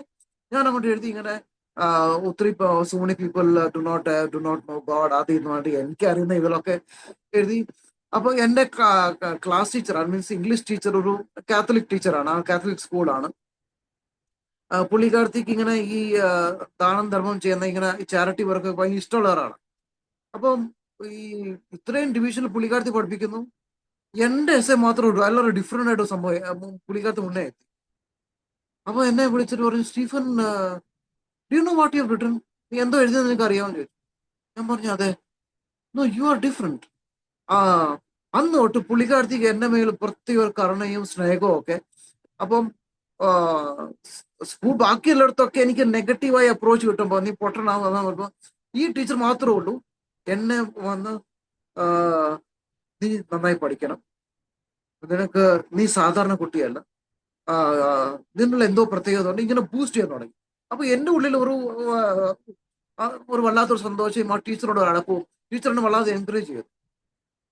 അത് കഴിഞ്ഞിട്ട് ടീച്ചർ നേരെ പോയി ഹെഡ്മിസ്റ്റേഴ്സിനോട് പോയി പറഞ്ഞു, ഇവന്റെ ഈ എന്റെ എസ്എയുടെ കാര്യം മിഷണറി ആണെന്നുള്ള കാര്യം ആ ഹെഡ്മിസ്റ്റേഴ്സ് എന്നെ വിളിക്കാൻ ശ്രമിക്കും. ഞാൻ അന്നൊക്കെ ഹെഡ്മിസ്റ്റർ പേടിയാ. പുള്ളിക്കാരത്ത് എന്നെ വിളിച്ചു. ആ ഹെഡ്മിസ്റ്റർ മലയാളിയാണ്, പക്ഷെ എനിക്ക് ആ മലയാളിയാണെന്ന് എനിക്കറിയത്തില്ല. എന്നെ വിളിച്ചു പറഞ്ഞു, ഞാൻ എസ് എ വായിച്ചു, യു ആർ ഡിഫറെന്റ്. അതായിട്ട് ആ ഹെഡ്മിസ്റ്റർ വേറെ ടീച്ചർമാരോടൊക്കെ പറഞ്ഞു. അപ്പോൾ ടീച്ചർമാരെല്ലാം കൂടെ പിന്നെ എന്നെ വേറെ രീതിയിലാണ് കാണാൻ തുടങ്ങി. പഠിത്തത്തിൽ മോശമാണെങ്കിലും ഈ എസ് എ കണ്ടിട്ട് അവർക്ക് എന്തോ ഒരു സംതിങ് ഡിഫറെന്റ് എന്ന സംഭവം ഉള്ളി തുടങ്ങി. എന്തായാലും അതാണ് പ്രോബ്ലി അതായിരിക്കും 9ാം ക്ലാസ്സിൽ നിന്ന് എന്നെ തള്ളി വിട്ട് 10ാം ക്ലാസ്സിലൂടെ കയറ്റിയത്. പ്രോബ്ലി അതായിരിക്കണം എന്റെ ഉള്ളിൽ ഒരു തോന്നൽ. ദൈവത്തിന്റെ ഒരു മേ ബി ദൈവത്തിന്റെ ഫേവർ ആണ്, ആ ദൈവത്തിന്റെ ഒരു നീതി ആയിരിക്കാം. കാരണം ആ സമയത്ത് ഒത്തിരി നിന്നവിടെ പോകുന്ന സമയമാണ്. അവിടുന്ന് ആ 9ാം ക്ലാസ് വെച്ചാണ് എനിക്ക് ഈ പറഞ്ഞ സ്പെക്സ് വരുന്നത്. അന്ന് ഞാൻ ക്ലാസ്സിൽ രണ്ടാമത്തെ ബെഞ്ച് ഇരിക്കുന്നു, എന്നിട്ടും ടീച്ചർ പഠിപ്പിക്കുന്ന ബോർഡ് എഴുതാൻ ഒന്നും എനിക്ക് ഒന്നും കാണാൻ പറ്റുന്നില്ല. അപ്പോഴാണ് അന്നൊരു തമിഴ് ടീച്ചറാണ് മാത്സ് പഠിപ്പിക്കുന്നത്. പുള്ളിക്കാരത്ത് പറഞ്ഞു, Stephen, you have to check your eyes. അപ്പം വീട്ടിൽ പറയുമ്പോഴും അവരത്ര സീരിയസ് ആയിട്ട് എടുക്കുന്നില്ല. പറയും, ഇവൻ എന്താ ഇത് പഠിത്തത്തിൽ ഉഴപ്പ് കാണിക്കാൻ വേണ്ടിയാണ് ഈ കാണത്തിലെ കാണാറ്. അപ്പൊ മറ്റൊരു പറയുമ്പോഴെല്ലാം ഇവന് ഈ ഉഴപ്പാ, ഇവൻ അല്ലെങ്കിലും ആ ഉഴപ്പനാണ്. അപ്പൊ അത് കാരണമാണ് ഈ സംഭവം നടക്കുന്നത്. അപ്പൊ അതെല്ലാം കേട്ടപ്പോ ഓക്കെ ശരി അതായിരിക്കാം. പക്ഷെ ടീച്ചർ ഇങ്ങനെ പ്രഷർ ചെയ്യാൻ തുടങ്ങി. ഒരാഴ്ച 2 ആഴ്ച പ്രഷർ. ഞാൻ പറയും, മമ്മിയോട് പറഞ്ഞു, ദേ ഇങ്ങനെ ടീച്ചർ പലപ്പോഴും പറയുന്നുണ്ട്, എനിക്ക് കാണാൻ പറ്റുന്നില്ല. പക്ഷെ മറ്റുള്ള അടുത്തുള്ള സ്റ്റുഡൻസ് അവരൊക്കെ നന്നായി എഴുതുന്നു, എനിക്കെന്താ കാണാൻ പറ്റുന്നത്. ഞാൻ പല സ്ട്രെയിൻ എടുക്കുക. ടീച്ചർ ഭയങ്കര ഫോഴ്സ് ചെയ്തു. അങ്ങനെ മമ്മിയോട് പറയും, മമ്മി പിന്നെ പറഞ്ഞു, ഒന്ന് പോയി കാണിക്കും. ഇങ്ങനെ ടീച്ചർ വെറുതെ പറയായിരുന്നു. അങ്ങനെ പപ്പ പിന്നെ എന്നെ കൊണ്ടുപോയി നേരെ ഒപ്റ്റീഷ്യൻ അടുത്ത് കൊണ്ടുപോയി. ആ ചെക്ക് പറഞ്ഞു, ഈ പ്രായത്തിൽ അവൻ നമ്പർ ഇച്ചിരി കൂടിപ്പോയി, -3 അങ്ങനെ കണ്ടാണ്, ഇച്ചിരി കൂടിപ്പോയി, ലേറ്റ് ആയോ അതല്ലേ. അപ്പൊ പപ്പയ്ക്ക് അങ്ങ് ആകെ ഇതായി. അയ്യോ ഞാൻ കേട്ടില്ലല്ലോ, നേരത്തെ അവൻ പറയുന്നുണ്ടായിരുന്നു.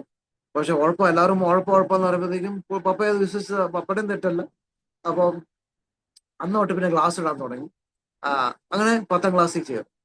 10ാം ക്ലാസ്സിലും ഇതുമാതിരി സബ്ജക്ട്സിൽ ഞാൻ ഒരു 4-5 സബ്ജക്ട് എപ്പോഴും ഇങ്ങനെ തോക്കുന്ന സമയങ്ങളൊക്കെയാണ്.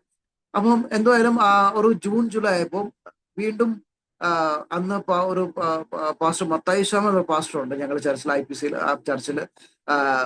പാസ്റ്റർ ഒരു പ്രാവശ്യം ഇങ്ങനെ മെസ്സേജ് പറയുന്ന സ്നാനത്തിനെ കുറിച്ചൊരു കാര്യം പറഞ്ഞു. ഇങ്ങനെ പറയുമ്പോൾ എൻ്റെ ഉള്ളിൽ പെട്ടെന്നൊരു ആഗ്രഹം, ഓക്കെ സ്നാനപ്പെട്ടാൽ ഒരു ജീവിതം മാറും, കുറച്ചുകൂടെ കർത്താവ് അടുപ്പം ഉണ്ടാവും. അപ്പം അതിനകത്ത് അത് എൻ്റെ ഉള്ളിൽ ഫീൽ ചെയ്തു. ഞാൻ പപ്പയോട് പറഞ്ഞു എനിക്കും സ്നാനപ്പെടണം. അപ്പോൾ എന്നെ കുറിച്ച് ചോദിച്ചു. അപ്പോൾ സ്നാനപ്പെടണമെങ്കിൽ കർത്താവിനെ രക്ഷിതാവെ സ്വീകരിച്ചു, കർത്താവിനെ ജീവിക്കും. ശരി, ഓക്കെ. അപ്പൊ 9ാം ക്ലാസ്സിൽ ഞാൻ എഴുതിയ കാര്യം മനസ്സിൽ കിടപ്പുണ്ട്. ഓക്കെ സ്നാനപ്പെടണം കർത്താവിന്റെ. അപ്പോൾ അതായപ്പോഴത്തേക്കും പപ്പൻ പറഞ്ഞു, അങ്ങനെ 10ാം ക്ലാസ് വെച്ചാണ് ഞാൻ സ്നാനപ്പെടുക ചെയ്യുന്നത്. സ്നാനപ്പെട്ട് കഴിഞ്ഞ് വീണ്ടും ആ ഒരു നല്ല എക്സ്പീരിയൻസ്, പ്രാർത്ഥനയും കാര്യങ്ങളൊക്കെ പോയിക്കൊണ്ടിരിക്കുന്നു. അപ്പൊ ഇങ്ങനെ ഇപ്പോൾ എൻ്റെ ഉള്ളിലുള്ള ഒരു ചിന്ത, സ്നാനപ്പെട്ടതല്ലേ, ഇപ്പൊ കർത്താവ് കൂടെ ഉണ്ടല്ലോ, അപ്പൊ ഇനി പഠിത്തത്തിലും ദൈവം സഹായിക്കും, കുഴപ്പമില്ല. പക്ഷെ അത് എൻ്റെ ഒരു അന്നത്തെ ചെറിയ തൊണ്ട് നോക്കി ചിലപ്പോ പഠിത്തം ശരിയാവും. പക്ഷെ സ്നാനപ്പെട്ട് കഴിഞ്ഞിട്ടും ബാക്കിയെല്ലാം നന്നായാലും സൺഡേ സ്കൂളിലായാലും എല്ലാം എല്ലാം എല്ലാം നല്ലവണ്ണം നടക്കുന്ന എല്ലാ സ്കൂളിൽ മാത്രം എനിക്ക് ഒന്നും മനസ്സിലാവും. പ്രത്യേകിച്ച് മാത്സിൽ കുറെ തിയറംസും കാര്യങ്ങളൊക്കെ ഉണ്ട്, ഒരു പിടിയും കിട്ടുന്നില്ല. സയൻസ് വരുമ്പോഴത്തേക്കും കെമിസ്ട്രി, ഫിസിക്സ്, അതിനകത്ത് കുറെ തിയറീസും കെമിസ്ട്രിയുടെ പ്രോബ്ലംസും അങ്ങനെ കെമിക്കൽ റിയാക്ഷൻ ഇതെല്ലാം കണ്ടിട്ട് എനിക്കും ഫിസിക്സ് ആകുമ്പോഴും അതിനകത്തും ഉണ്ട് കുറെ കാര്യങ്ങൾ. അപ്പൊ എനിക്ക് അങ്ങനെ ക്ലിക്ക് വന്നൊന്നും മനസ്സിലാവുന്നു. ഇങ്ങനെ കുറെ ആയപ്പോഴത്തേക്കും ഞാൻ ദൈവമേ, ഞാൻ സ്നാനപ്പെടുകയും ചെയ്തു, കർത്താവിനെ സ്വീകരിച്ചു. എന്നിട്ടും ദൈവം ഇതെന്താ എന്റെ ഉള്ളിൽ ജീവിതം ഇങ്ങനെ ആവുന്നേ. അന്ന് കർത്താവ് ഒരു പദ്ധതി ഇട്ടിട്ടുണ്ടെന്ന് അന്ന് എനിക്ക് അന്ന് മനസ്സിലാവുന്നില്ല. അപ്പൊ ഈ ഇംഗ്ലീഷ് ടീച്ചറുണ്ട്, ഇംഗ്ലീഷ് ടീച്ചറ് നോക്കുമ്പോൾ ഞാൻ ഇംഗ്ലീഷിൽ നന്നായി മാർക്ക് മേടിക്കും. 50 മാർക്സ് ആണെങ്കിൽ 46, 47 അങ്ങനെ നല്ല ഇംഗ്ലീഷ് മാർക്ക് കിട്ടുന്നു. പക്ഷെ ബാക്കി ഒരു സബ്ജക്റ്റിലും ഇങ്ങനെ ഒരു സംഭവം നടക്കുന്നില്ല. അപ്പൊ അങ്ങനെ ടീച്ചറിനോട് മനസ്സിലാവുന്നില്ല. അപ്പൊ എന്നെ പറഞ്ഞു, സ്റ്റീവൻ നീ പേടിക്കണ്ട, anyway you are going to missionary, ദൈവം നിന്നെ സഹായിക്കും. ആ ടീച്ചർ എന്നോട് ഇങ്ങനെ ഒത്തിരി we will pray for you എന്ന് പറഞ്ഞിട്ട് അങ്ങനെ ഒത്തിരി ടീച്ചർമാരെ ഒത്തിരി സപ്പോർട്ട് ചെയ്തു. ആ സമയത്താണ് ഒരു all India essay competition ഒരു സംഭവം ഇറങ്ങി. 10ാം ക്ലാസ്സിൽ എനിക്ക് വന്നു ഫസ്റ്റ് സെമിസ്റ്റർ എക്സാം ആകുന്ന സമയം. അപ്പോൾ ഈ all India essay competition കേട്ടപ്പോ ഈ പറഞ്ഞ ടീച്ചർ എന്നെ ഫോഴ്സ് ചെയ്തു, Stephen you have to write this essay. അപ്പൊ ടോപ്പിക് ആണ് man is the root cause of all accidents. അപ്പം ഈ ട്രാൻസ്പോർട്ട് മിനിസ്ട്രി അവിടെ നിന്നുള്ള ഗവൺമെന്റ് ഓഫ് ഇന്ത്യയുടെ ട്രാൻസ്പോർട്ട് മിനിസ്ട്രി എന്നുള്ള അവിടെ നിന്ന് ഓൾ ഇന്ത്യ എസ് എ കോമ്പറ്റീഷനാണ്. അപ്പൊ എന്നോട് ടീച്ചർ പറഞ്ഞു എഴുതാനേ. ഞാൻ പറഞ്ഞു, ടീച്ചർ ഇത് ഓൾ ഇന്ത്യ ആണ്, ഞാൻ അതിനകത്തൊന്നുമില്ല, I not going to write. എന്നോട് പുള്ളിക്കാരത്തി ഫോഴ്സ് ചെയ്ത് സ്കൂളിൽ നിന്ന് ഒരു 4-5 പേരെ സെലക്ട് ചെയ്തു, എന്നെയും പിടിച്ചു പറഞ്ഞു. അപ്പോൾ ഞാൻ അല്ലെങ്കിലും പറഞ്ഞ മോശമാണ്, ഞാൻ ഇതിനൊന്നും പ്രതീക്ഷിക്കുന്നില്ല. എന്നെ ഫോഴ്സ് ചെയ്ത് പുള്ളിക്കാരത്തി എന്നോട് എഴുതിപ്പിക്കുകയും ചെയ്തു. അപ്പൊ എനിക്കറിയില്ല എങ്ങനെ തുടങ്ങണം. 1-2 പേരോട് ചോദിച്ചു, ചില ഐഡിയാസ് കിട്ടി. ഞാൻ ദൈവമേ എന്തോ ഓർപ്പിടിയില്ല, ഞാൻ എഴുതാൻ അങ്ങോട്ട് തുടങ്ങി. എനിക്കിപ്പോഴും ഓർമ്മ, ഞാൻ എഴുതാൻ തുടങ്ങിയതുകൊണ്ട് ഓർമ്മയുണ്ട്. പിന്നെ എഴുതാൻ ഇങ്ങനെ തുടങ്ങി 1-2 പേജായി, 3 പേജായി, 4 പേജായി, ഏകദേശം ഒരു 10-12 പേജ് അങ്ങോട്ട് എഴുതി. അത് വലിയ ഫുൾ സ്കെയിൽ പേപ്പറാണ്. എന്തോ ഇത് എനിക്കും വിടില്ല. ഒരു പാരഗ്രാഫിലായിട്ട് ഞാൻ ഇങ്ങനെ എഴുതി അങ്ങോട്ട് ഓക്കെ എഴുതി പിടിപ്പിച്ചു. ടീച്ചർ പറഞ്ഞാലേ എന്തെങ്കിലും എഴുതിട്ട് അങ്ങനെ കൊടുക്കാന്ന് പറഞ്ഞിട്ട് എഴുതി അങ്ങോട്ട്. പിന്നെ ഞാനൊന്നും പ്രതീക്ഷിക്കുന്നില്ല. പക്ഷെ ആ ഫസ്റ്റ് സെമിസ്റ്റർ എക്സാം കഴിഞ്ഞ് ഞാൻ എക്സാം എഴുതിക്കുന്ന സമയമാണ്, ലാസ്റ്റ് പേപ്പറാണ്. അപ്പോൾ ഹെഡ്മിസ്ട്രസിന് അനൗൺസ്മെന്റ് നടക്കുക, നമ്മുടെ സ്കൂള് ഓൾ ഇന്ത്യ കോമ്പറ്റീഷനിൽ പാർട്ടിസിപ്പേറ്റ് ചെയ്തു. നമ്മുടെ സ്കൂളിലും 2 പേർക്ക് 3 പേർക്ക് പ്രൈസ് ഉണ്ട്. ഒരാൾക്ക് കുറച്ചുകൂടെ ബെറ്റർ പ്രൈസ് കിട്ടിയിട്ടുണ്ട്. Okay, we want to announce that name. അപ്പം സ്കൂളിൽ മൈക്ക് വെച്ചിട്ടുണ്ട്. അപ്പൊ എക്സാം എഴുതുക. അപ്പൊ എഴുതിയപ്പോഴത്തേക്ക് എന്റെ പേര് Stephen Lewis has got a prize and it's a great honour for a school. അപ്പൊ ഞാൻ ആകെ, അപ്പൊ അവിടെ നമ്മളാകെ സ്കൂളിലെ ഏറ്റവും ടഫറായ സ്റ്റുഡൻ്റ്. അപ്പൊ ബാക്കി ഏറ്റവും നല്ല മിടുക്കന്മാരുണ്ട്. എല്ലാം എന്റെ പോയി നോക്കാൻ തുടങ്ങി. ഞാനിങ്ങനെ അന്തം വിട്ട് നിൽക്കുക. എന്റെ പേരോ എന്തോ എനിക്ക് മനസ്സിലാവുന്നില്ല. അത് എന്റെ ക്ലാസ് കഴിഞ്ഞിട്ട് എക്സാം കഴിഞ്ഞിട്ട് പിന്നെ അഡ്മിനിസ്ട്രേഷന്റെ ഓഫീസിൽ പോയി. പുള്ളിക്കാരത്തി പിന്നെ സർട്ടിഫിക്കറ്റ് എന്റെ കൈ തന്നു. പറഞ്ഞു, സ്റ്റീഫൻ 9ാം ക്ലാസ്സിൽ നീ ഒരു കാർ എഴുതിയത് നിനക്ക് ഓർമ്മയുണ്ടോ? ഉണ്ട്. ഇപ്പൊ ഇത് കണ്ടോ, ദൈവം കൂടെ ഉണ്ട്. നീ ചില പഠിത്തത്തിൽ മോശമായിരിക്കാം, പക്ഷെ ദൈവം തന്നെയുള്ളൂ. You are God is with you. അപ്പൊ എന്റെ ഉള്ളിൽ ഒരു സന്തോഷം, ദൈവമേ ഇതെന്താ എനിക്ക് മനസ്സിലാവുന്നില്ല, ഇത് എങ്ങനെ കിട്ടി. ഒത്തിരി പേര് പക്ഷെ ചിലവർ കളിയാക്കാൻ തുടങ്ങി. എത്രയൊക്കെ ആയാലും അവസരം സ്കൂളിൽ ഇത്രയല്ലേ ഉള്ളൂ, നീ അല്ലല്ലോ പൊട്ടറാ, ഇതൊക്കെ എങ്ങനെ അത് അവർക്ക് വന്ന തെറ്റായിരിക്കാം, അല്ലെങ്കിൽ ബൈ മിസ്റ്റേക്ക് ആയിരിക്കാം. അങ്ങനെ അവിടെയും കുറെ കളിയാക്കി. ഓക്കെ ശരി, ഓക്കെ ആയിക്കോട്ടെ. അങ്ങനെ പിന്നെ 10ാം ക്ലാസ്സിൽ ബോർഡ് എക്സാമിന് മുമ്പേ ഒരു പ്രിലിമിനറി എക്സാം ഉണ്ട്. അതിനകത്ത് ഞാൻ ഒരു 6 സബ്ജക്ട്, ആകെ 9 സബ്ജക്ട്സ് ആണ്. അതിലൊരു ഓർമ്മ ശരിയാ 6 to 7 സബ്ജക്ട്സ് ഞാൻ ഫെയിലായി. ആകെ ഞാനങ്ങ് വിഷമിച്ചു. സ്കൂളുകാർ പ്രത്യേകിച്ച് എന്നെ എക്സ്ട്രാ 1 മാസമേ ഉള്ളൂ extra 2 weeks all duffer students. അപ്പൊ ആകെ 5 പേരേ ഉള്ളൂ. 5 ഡിവിഷൻ പോലെ 7 പേര് എന്നെ പ്രത്യേകം വിളിച്ച് ടീച്ചർമാർ എന്നെ ആ, ആ, ഹിന്ദി പഠിപ്പിക്കുന്നു, മറാഠി പഠിപ്പിക്കുന്നു, പ്രത്യേകിച്ച് ഗ്രാമർ പഠിപ്പിച്ച്, പിന്നെ ഈ പറയുന്ന മാത്സിന്റെ തിയറംസും പിന്നെ കെമിസ്ട്രിയുടെ കെമിക്കൽ റിയാക്ഷൻസും അതിന്റെ ആ തിയറം അതൊക്കെ പഠിക്കാൻ നോക്കി. എന്റെ തലയിൽ ഒന്നും ഇവിടുന്ന് കേട്ടു, കുറച്ചു നേരം മനസ്സിലാവുന്ന പോലെ തോന്നും, പിന്നെ കുറെ സമയം മറന്നു പോകും. ടീച്ചർമാർ അവസാനം 2 ആഴ്ച കഴിയുമ്പോഴത്തേക്കും അവര് പ്രത്യേകിച്ച് ഇംഗ്ലീഷിൽ പറഞ്ഞു, എന്നെ trust God, we really pity on you, we don't know what to do, പ്രാർത്ഥിക്കാം. അപ്പൊ ഒരു 3-4 ടീച്ചേഴ്സ് പറഞ്ഞു, സ്റ്റീഫൻ നീ പേടിക്കണം, ഞങ്ങൾ പ്രാർത്ഥിക്കുന്നുണ്ട്. ഓക്കെ. ടീച്ചർമാരുടെ ഒരു ഇത് മാത്രമേ ഉള്ളൂ, ബാക്കി എല്ലാവരും ഇങ്ങനെ എന്നെ പഠിപ്പിക്കുന്നുണ്ട്. ഒന്നും എനിക്ക് മനസ്സിലാവുന്നില്ല. കുറച്ചൊക്കെ ഹിന്ദി ഗ്രാമർ കുറച്ച് ഇമ്പ്രൂവ് ആയോ എന്ന് ചോദിച്ചാൽ ചിലപ്പോൾ കുറച്ച് ഇമ്പ്രൂവ്മെന്റ് ആയി കാണുമായിരിക്കും. എന്നാലും എനിക്ക് എന്തുവാ ആൻസർ എഴുതുമ്പോൾ, ക്വസ്റ്റ്യൻ പേപ്പർ ആൻസർ എഴുതുമ്പോൾ ഒത്തിരി മിസ്റ്റേക്സ് വരാം, ഒത്തിരി സ്പെല്ലിംഗ് മിസ്റ്റേക്സ് വരാറുണ്ട്. മറാഠിയിലൊക്കെ എനിക്കിപ്പോഴും ഓർമ്മ വേണം, മറാഠിയിൽ ടീച്ചറാണ് ചോദിക്കാറുണ്ട്, തു മറാഠിയിലില്ലേ യാ ഉറുദുലില്ലേ, പറഞ്ഞാൽ നീ മറാഠി അത് ഉറുദു ആണ് എഴുതിയിരിക്കുന്നതെന്ന് എഴുതപ്പോൾ കളിയാക്കാറുണ്ട്. അപ്പൊ എനിക്ക് ക്ലാസ്സിലെ പറയുന്നത്, അപ്പൊ ക്ലാസ് വരെ പിള്ളേരും ചിരിക്കും. അപ്പൊ ഞാനും മനസ്സിൽ കിടന്ന് ഇങ്ങനെ ചമ്മി ഇങ്ങനെ പോയിരിക്കും. നോക്കുമ്പോൾ കുറെ ഫെയിലായി.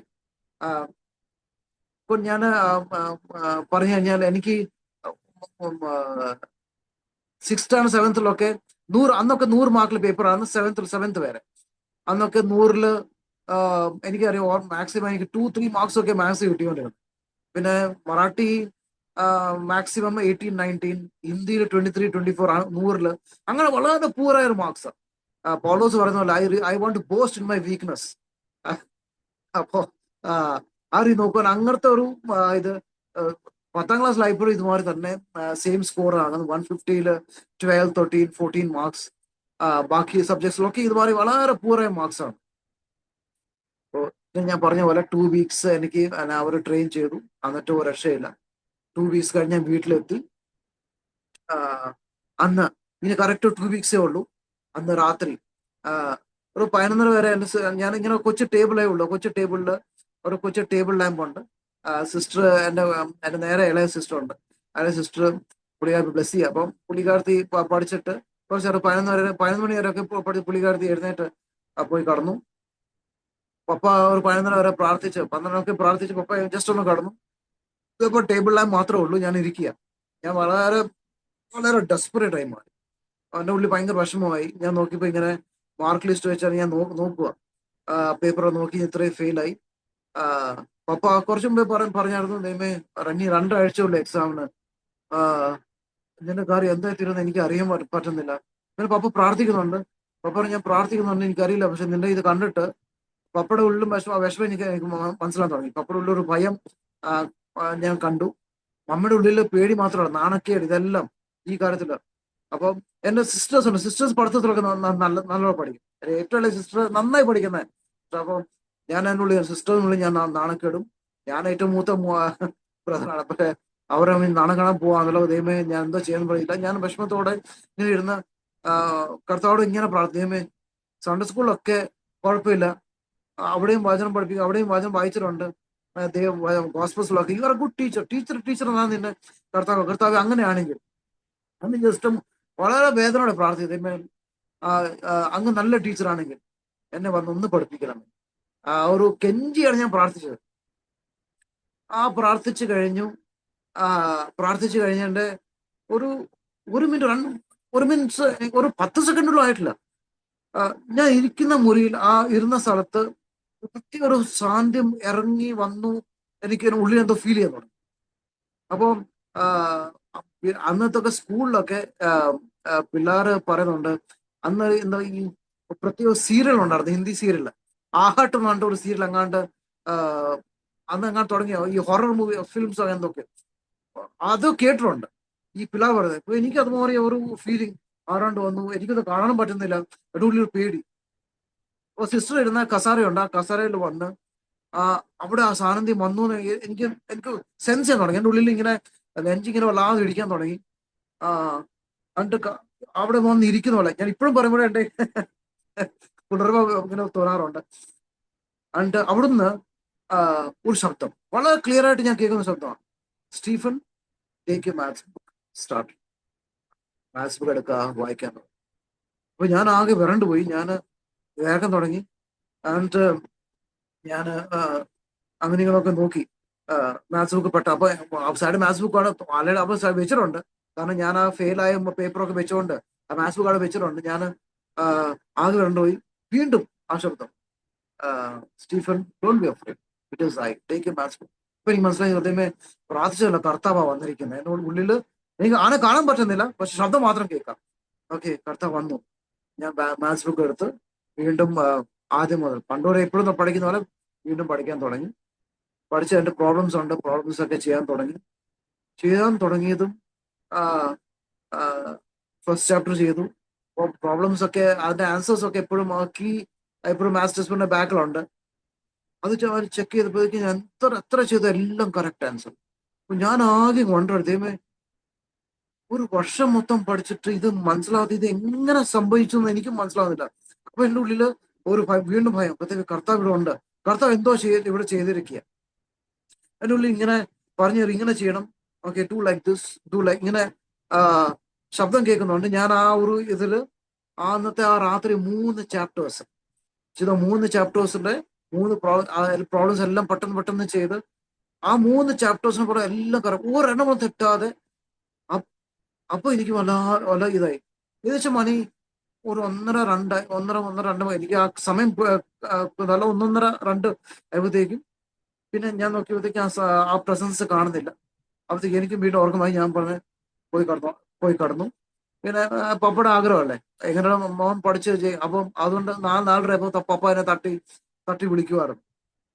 അപ്പൊ തട്ടി വിളിക്കുമ്പോഴും ഞാൻ ആകെ ഉറക്കപ്പിച്ചാണ് ഞാൻ ഇരിക്കുന്നത്. ബുക്ക് ഇങ്ങനെ വെച്ചിട്ട് ഇങ്ങനെ ഇരിക്കും, കണ്ണടിച്ചിരിക്കും, അല്ലെങ്കിൽ എങ്ങനെയെങ്കിലും ഒക്കെ വായിച്ചു വിടും. അങ്ങനെ ആ 2 ആഴ്ച എന്ന് പറയുന്നത് പപ്പ ഇങ്ങനെ 4 മണിക്ക് 4:30 എഴുന്നേക്കുന്നുണ്ട്. ഞാൻ ബോഡി ഭയങ്കര വീക്കാണ്. പക്ഷെ അതേ സമയത്ത് ചില ദിവസം ഞാൻ 11 മണി 11:30 നേരത്തെ കിടക്കും. പക്ഷെ ആ കറക്റ്റ് 12 ആകുമ്പോൾ എന്നെ തട്ടും. എന്നെ ചിലപ്പോൾ തുടയിലായിരിക്കും, ചിലപ്പോൾ കയ്യിലായിരിക്കും, കേട്ടാ. അതുകൊണ്ട് ഞാൻ എഴുന്നേക്കും, ടേബിളിൽ ചെല്ലും. പിന്നെ വീണ്ടും ശബ്ദം, ഇന്ന് മറാഠി ബുക്ക് എടുക്കണം, ഹിന്ദി ബുക്ക്, ഹിന്ദി, മറാഠി, ഇപ്പൊ ഗ്രാമർ ആയാലും പല സബ്ജക്ട്സും അങ്ങനെ എന്താ പറയുന്നത്, കർത്താവ് അങ്ങനെ പഠിപ്പിച്ചു. റിയാക്ഷൻസ് ഒക്കെ പ്രത്യേകിച്ച് ഒന്നും തലയിൽ കയറുന്ന മാത്സിന് ടാൻ തീറ്റ, കോസ് തീറ്റ ഇതൊന്നും പിടിയിട്ടില്ല. പക്ഷെ അന്ന് കർത്താവ് ഓരോ കാര്യങ്ങൾ പഠിപ്പിച്ചു. ഞാൻ മനസ്സിലാക്കാൻ തുടങ്ങി, പ്രോബ്ലം സോൾവ് ചെയ്യാൻ തുടങ്ങി. എല്ലാം കറക്റ്റ് ആകാൻ തുടങ്ങി. ഹിന്ദി ഗ്രാമർ കറക്റ്റായിട്ട് ക്ലാരിറ്റിയിൽ, മറാഠി ഗ്രാമർ കറക്റ്റായിട്ട് ക്ലാരിറ്റിയിൽ ചെയ്യാൻ തുടങ്ങി. ഞാൻ ഒത്തിരി സ്പെല്ലിംഗ് മിസ്റ്റേക്സ് വരുന്ന കൂട്ടത്തിൽ ഒത്തിരി ഒരു ആൻസർ എഴുതി അതിനകത്ത് ഒരു 15 സ്പെല്ലിംഗ് മിസ്റ്റേക്സിലും കാണും. അത് എപ്പോഴും വട്ടമാണ്. സ്കൂളിൽ പേപ്പർ നോക്കിയാ ദൈവം സാക്ഷിയാ, പേപ്പർ നോക്കിയാൽ എല്ലാം റെഡ് ഇങ്ങനെ വട്ടമാണ് മൊത്തം പേപ്പറിൽ. അത്രയും സ്പെല്ലിംഗ് മിസ്റ്റേക്സ് സംഭവിക്കുന്നത്. എത്ര എഴുതി പഠിച്ചാലും ഒരു ഒന്നും നമ്മുടെ ലാംഗ്വേജ് അല്ല. അതിലൂടെ അങ്ങനെ മറാഠി ഫ്രണ്ട്സ് എനിക്കില്ല. അതുകൊണ്ട് വളരെ മോശം. പിന്നെ എന്താ ചെയ്യാനാ? അങ്ങനെ നിൽക്കുമ്പോൾ ആണ് കർത്താവിന്റെ സ്പർശനം ജീവിതത്തിൽ ഉണ്ടായി. കർത്താവ് പഠിപ്പിക്കാൻ തുടങ്ങി. ഉച്ചാരണം ഇങ്ങനെയൊക്കെ ചില സമയത്ത് ഇങ്ങനെ വായിക്കും, ഇങ്ങനെ കേൾക്കാം, അപ്പൊ ഇങ്ങനെ വായിക്കും. അപ്പൊ ആ ഉച്ചാരണം ശ്രദ്ധിച്ച് ഓക്കെ ഇപ്പൊ ഇങ്ങനെയാക്കി എഴുതാൻ പോകുന്ന ആ ഒരു ഇതില് രാത്രിയാമങ്ങളിലൊക്കെ മോസ്റ്റ്ലി രാത്രിയാകുമ്പോൾ സംഭവിക്കുന്ന സമയങ്ങളിൽ. പക്ഷെ ഞാൻ ഈ എക്സ്പീരിയൻസ് എന്നെ കൊണ്ട് ഞാൻ വേറെ ആരോടും ഷെയർ ചെയ്തില്ല. ഞാൻ മനസ്സിൽ തന്നെ വെച്ചു. എങ്ങനെ പിന്നെ എക്സാം ആയി കഴിഞ്ഞപ്പോൾ അന്ന് ഇപ്പോഴും ഓർമ്മയുണ്ട്, ഇംഗ്ലീഷ് പേപ്പർ സോൾവ് ചെയ്യാൻ തുടങ്ങി. ഞാൻ അന്നേരം സ്കൂളിൽ ഞാൻ മൊത്തം അറ്റംപ്റ്റ് ചെയ്യുന്നു സ്കൂളിൽ. പക്ഷെ ബോർഡ് എക്സാമിൽ ഞാൻ എഴുതാൻ തുടങ്ങി. പറയുന്നുള്ള സ്പീഡൊന്നും എനിക്ക് വരുന്നില്ല. ഞാൻ പക്ഷെ അന്നേരം എഴുതുക. പക്ഷെ ബെല്ലടിച്ച് കഴിയുമ്പോഴത്തേക്കും ഞാൻ നോക്കി പോകണ്ട ഇംഗ്ലീഷിൽ ഏകദേശം 20-25 മാർക്സിന് എഴുതിയില്ല.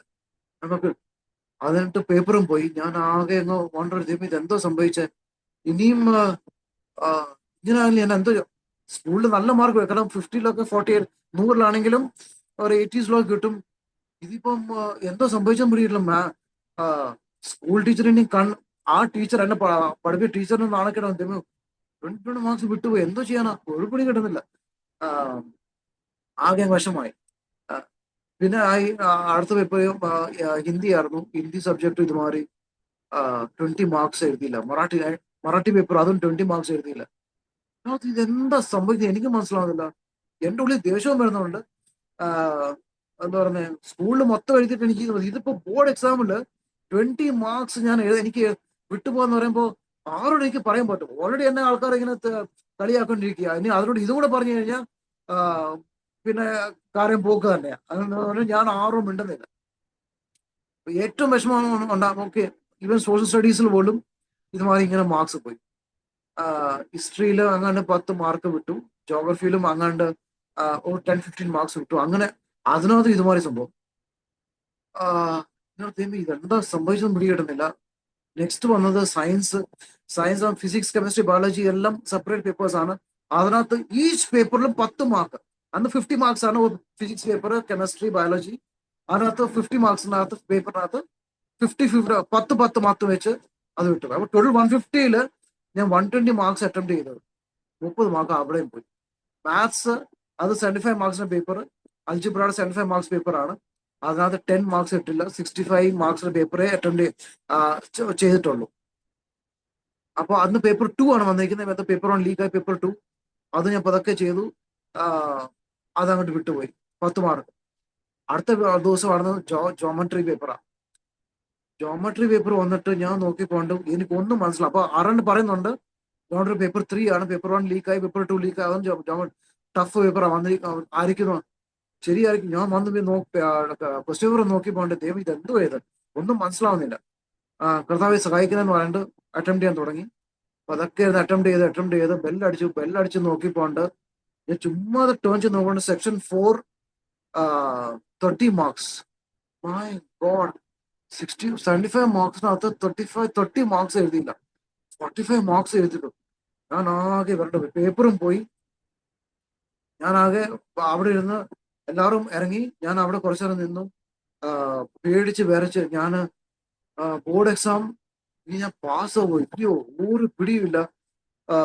എന്തൊക്കെ എഴുതി. ഒരു സ്റ്റെപ്പ് മാത്രം ഞാൻ എഴുതാതെ പേപ്പർ കൊടുക്കുകയും ചെയ്തു. ജോമെട്രിയിലോ അൽജിബ്രയ്ക്കോ അങ്ങനെ തന്നെയാണ്. ഒരു സ്റ്റെപ്പ് എഴുതാതെ ഞാൻ ഇവിടെ കൊടുക്കുക. അങ്ങനെ ഞങ്ങൾ എന്തോ സംഭവിച്ചു. അല്ല, നോട്ട് അൽജിബ്ര, കെമിസ്ട്രിക്കാണ്. അങ്ങനെ എന്തോലും പേപ്പർ കൊടുത്തു. ആകെ ഞാൻ അങ്ങ് പേടിച്ച് ബോർഡ് എക്സാം കഴിഞ്ഞു. എല്ലാവരും സന്തോഷത്തോടെ വീട്ടിൽ പോയി. എല്ലാവരും ചോദിക്കും എങ്ങനെ ഉണ്ട്. ഞാൻ മാത്രം ഒന്നും മിണ്ടുന്നില്ല. എന്റെ ഫ്രണ്ട് പറഞ്ഞു, ഞാൻ പറയും എഴുതി, പക്ഷെ അവർക്ക് എന്റെ മുഖം നോക്കുമ്പോൾ അറിയാം എന്തോ സംഭവിച്ചിട്ടുണ്ട്. ഞാനൊന്നും മിണ്ടുന്നില്ല. വീട്ടിൽ പോയി മിണ്ടുന്നില്ല. അമ്മ പറയുന്നുണ്ട് ഇതിന്റെ മുഖത്ത് എന്തോ വിഷമാണ്, എന്തുവാ? ഒന്നുമില്ല. ഞാനൊന്നും മിണ്ടുന്നില്ല. കാരണം പറഞ്ഞു കഴിഞ്ഞാൽ ഇനി അമ്മ ചിലപ്പോ പപ്പയോട് പറഞ്ഞാൽ പപ്പ ചിലപ്പോൾ അടിച്ച് എന്നെ ശരിയാകും. ഈ ലെവൽ അവന് വീട്ടിലൊന്നും ഞാൻ മിണ്ടുന്നില്ല.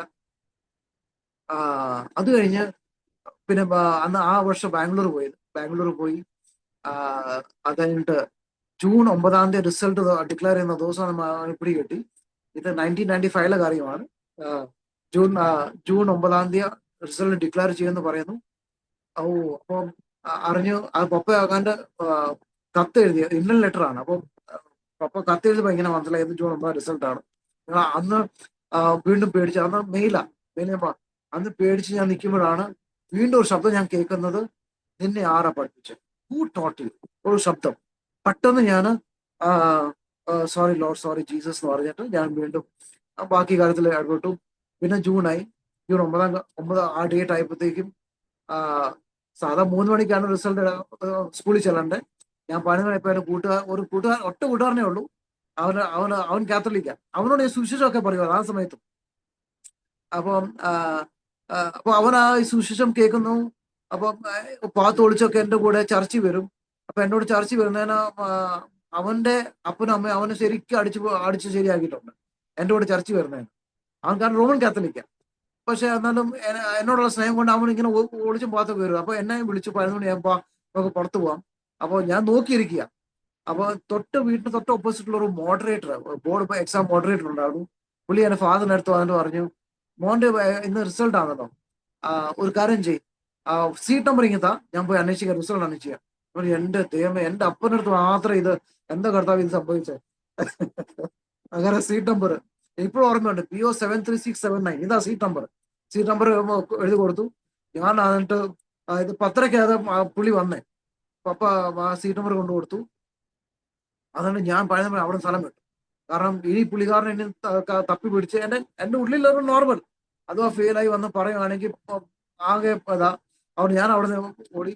അന്ന് ഊണൊന്നും കഴിക്കാതെ ആകെ വിശന്ന് നടന്ന് അവിടെ ഇവിടെയൊക്കെ കറങ്ങി അടിച്ച് അവസാനം 3 മണി ആകാറായപ്പോൾ സ്കൂളിൽ എത്തിയപ്പോ എന്നെ ഞാൻ ഏറ്റവും ഞാൻ പറഞ്ഞു ഞാൻ മുന്നിൽ നിൽക്കുന്നില്ല, ഞാൻ ബാക്കിൽ നിൽക്കുക, എനിക്കറിയത്തില്ല, എനിക്ക് പേടിയാന്ന് പറഞ്ഞു. അപ്പൊ എന്റെ കൂട്ടുകാരൻ അറിയാം, അവനും ഒന്ന് വലിയ കേമോ ഒന്നും അല്ല പഠിക്കാൻ, പക്ഷെ എന്നാലും അവനായിട്ട് മോശമാണ് ഞാൻ. അവൻ മാത്സിലൊക്കെ നല്ല മിടുക്കണം. പുള്ളി ഇപ്പോഴും നല്ലൊരു മാത്സ് ടീച്ചർ ഇപ്പോഴും പുള്ളി ഉണ്ട്. അപ്പം സയൻസ് നല്ലൊരു ടീച്ചർ. പുള്ളി ഒത്തിരി പേര് വിളിക്കുന്നവരും പുള്ളി വിളിക്കും. അപ്പം അദ്ദേഹം പറഞ്ഞു, ഓക്കെ ശരി, ഓക്കെ ആയിക്കോട്ടെ സ്റ്റീഫൻ, നീ ബാക്കിൽ നിന്നോ, കുഴപ്പമില്ല. അതുകൊണ്ട് അവൻ എന്ത് ചെയ്തു, നീ നിൽക്കി, ഞാൻ അവരുടെ റിസൾട്ട് ഡിക്ലെയർ ചെയ്തിട്ടുള്ളൂ. അപ്പൊ അവിടെ ഒരു ബോർഡ് എഴുതിയിട്ടുണ്ട് 7% 6 ഫെയിൽ ആയിട്ടില്ല. അവന് പറഞ്ഞു, സ്റ്റീഫ യാർ സബ്ലോ പാസ് ഓക്കെ, അപ്പൊ നീ പേടിക്കണം, നീ പാസ്സായി. അപ്പൊ എൻ്റെ ഉള്ളിൽ ഓ പ്രൈസ് ഗോഡ്, പാസ്സായാലോ, ആ ശരി. അപ്പൊ ഫെയിൽ ആയിട്ടില്ല എന്ന് മനസ്സിലായി. അപ്പൊ എനിക്ക് 9ാം ക്ലാസ്സിൽ ഓർമ്മ വന്നേ, 9ാം ക്ലാസ് ഞാൻ പ്രൊമോട്ട് ചെയ്തു. ഇതുകൊണ്ട് പ്രൊമോട്ട് ചെയ്തോന്നും എനിക്ക് പിടി കിട്ടുന്നില്ല. ഓക്കെ, അപ്പം എന്തായാലും ഏറ്റവും ലാസ്റ്റ് ഞാൻ അവസാനം പ്രിൻസിപ്പൽ ഓഫീസിൽ കയറി. പ്രിൻസിപ്പൽ എന്നെ നോക്കിയിട്ട് കൈ തന്നിട്ട് പറഞ്ഞു, കോൺഗ്രാചുലേഷൻ സ്റ്റീഫൻ. അപ്പൊ എന്റെ ഉള്ളിൽ ഒരു ഡൗട്ട്, കാരണം 6ാം ക്ലാസ് തൊട്ട് ഞാൻ ഈ കുറെ കേൾക്കുന്നുണ്ട്, പിന്നെ കോൺഗ്രാറ്റ്സ്, അപ്പം നീ 2nd റാങ്ക് മേടിച്ചു. അപ്പൊ ക്ലാസ്സിൽ ഏറ്റവും പുറകില്ല ആ നിലയിലാണ് ഇങ്ങനെ പറയുന്നത്. അപ്പൊ അത് കാരണം ഞാൻ അങ്ങനെ ഒരു പല പെസിമിസ്റ്റിക് ആയ ഒരു ആറ്റിറ്റ്യൂഡിൽ നിൽക്കുന്ന സമയം കോൺഗ്രാചുലേഷൻസ് പറഞ്ഞു. ഞാൻ താങ്ക് യു സർ എന്ന് പറഞ്ഞിട്ട് ഞാൻ ആ എൻവലപ്പ് മേടിച്ച് ഞാൻ നേരെ ഞാൻ അപ്പൊ കിട്ടുന്നില്ല. അപ്പൊ എന്നോട് കൂട്ടുകാർ ചോദിക്കുന്നുണ്ട്, ഞാനൊന്നും മിണ്ടുന്നില്ല. അറിയാം, അതെനിക്കറിയാം, ഞാനിപ്പോ പറയത്തില്ല, ഞാൻ പിന്നെ പറയാം. അങ്ങനെ ഞാൻ പോയി അവനെ വീട്ടിൽ പോയി കഴിഞ്ഞാൽ ഞാൻ വേറെ സ്ഥലത്ത് പോയിട്ട് ഞാൻ റിസൾട്ട് തുറന്നു നോക്കുക. റിസൾട്ട് തുറന്നു നോക്കിയപ്പോഴത്തേക്കും ഞാൻ ആദ്യം നോക്കുന്നത് ഇംഗ്ലീഷിനകത്ത് 72. ഞാൻ ഇന്നലെ നോക്കുക 72 ഞാൻ ഇത്രയും മാർക്ക് വിട്ടുപോയിട്ട് ഇത് എങ്ങനെ അങ്ങനെ വന്നേ? പിന്നെ ഹിന്ദി ഞാൻ നോക്കുമ്പോൾ ഹിന്ദിയിൽ 60, മറാഠിയിൽ 60. ഞാൻ ഹൗ ഇസ് ദിസ് പോസിബിൾ? എനിക്ക് മനസ്സിലാവുന്നില്ല. കാരണം ഞാൻ 20 മാർക്ക് കിട്ടുന്നത് എനിക്കറിയത്തുള്ളൂ. ഇത് എങ്ങനെ കിട്ടി? അപ്പം ആ സമയത്ത് ഞാൻ ഒരു ദൈവശബ്ദം കേട്ടിട്ടുണ്ട്, ഞാൻ എന്റെ മുഖത്ത് ആർക്കും വിട്ടുകൊടുക്കത്തില്ല, I will not give my glory. അന്ന് എനിക്ക് എന്റെ അർത്ഥം മനസ്സിലാവുന്നില്ല. പക്ഷെ ഞാൻ ആ റിസൾട്ട് കണ്ടപ്പോൾ ഞാൻ ആ ശബ്ദം ഓർത്തു, ഹൂ ടോട്ട് യു, പിന്നെ ഈ മുഖത്ത് വീട്ടു. അപ്പൊ മമ്മിയോട് പറഞ്ഞു, ഇങ്ങനെ ഒരു ശബ്ദം കേട്ടു. അപ്പൊ ഇവർ ആന്റി പറഞ്ഞു, ഇതിന്റെ മലയാളം ഇങ്ങനെയാ.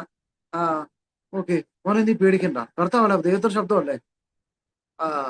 അപ്പം പപ്പ ഓഫ്കോഴ്സ് എന്നെ പപ്പയുടെ ഞാൻ പറയും, പപ്പ ഇപ്പോഴും അന്നും അങ്ങനെയാണ്, ഇപ്പോഴും ഇങ്ങനെയാണ്. ഡെയിലി ഒരു 7 to 8 hours പ്രാർത്ഥിക്കുന്നവരാണ് പപ്പ. ഇപ്പോഴും അങ്ങനെയാ. പപ്പയ്ക്ക് ഇപ്പൊ 79 ക്രോസ് ചെയ്തു. ഇപ്പോഴും പപ്പ അങ്ങനെയാണ്. 7 to 8 hours പ്രാർത്ഥന പപ്പയുടെ ഇപ്പോഴും അങ്ങനെ. മമ്മിയും പ്രാർത്ഥിക്കുന്നുണ്ട്. കമ്പയർഡ് ടു പപ്പ, മമ്മി അത്രയും അങ്ങനെയല്ല. നമ്മൾ പ്രാർത്ഥിക്കും 3 to 4 hours മമ്മിയും പ്രാർത്ഥിക്കാറുണ്ട്. പക്ഷെ പപ്പയുടെ പ്രാർത്ഥന ജീവിതം എന്നെ ഒത്തിരി ഇൻഫ്ലുവൻസ് ചെയ്ത പപ്പനെ ഞാൻ കാണുന്നുണ്ട്. അതിന് പപ്പ പ്രാർത്ഥിക്കുന്നതായിട്ടും ഒക്കെ.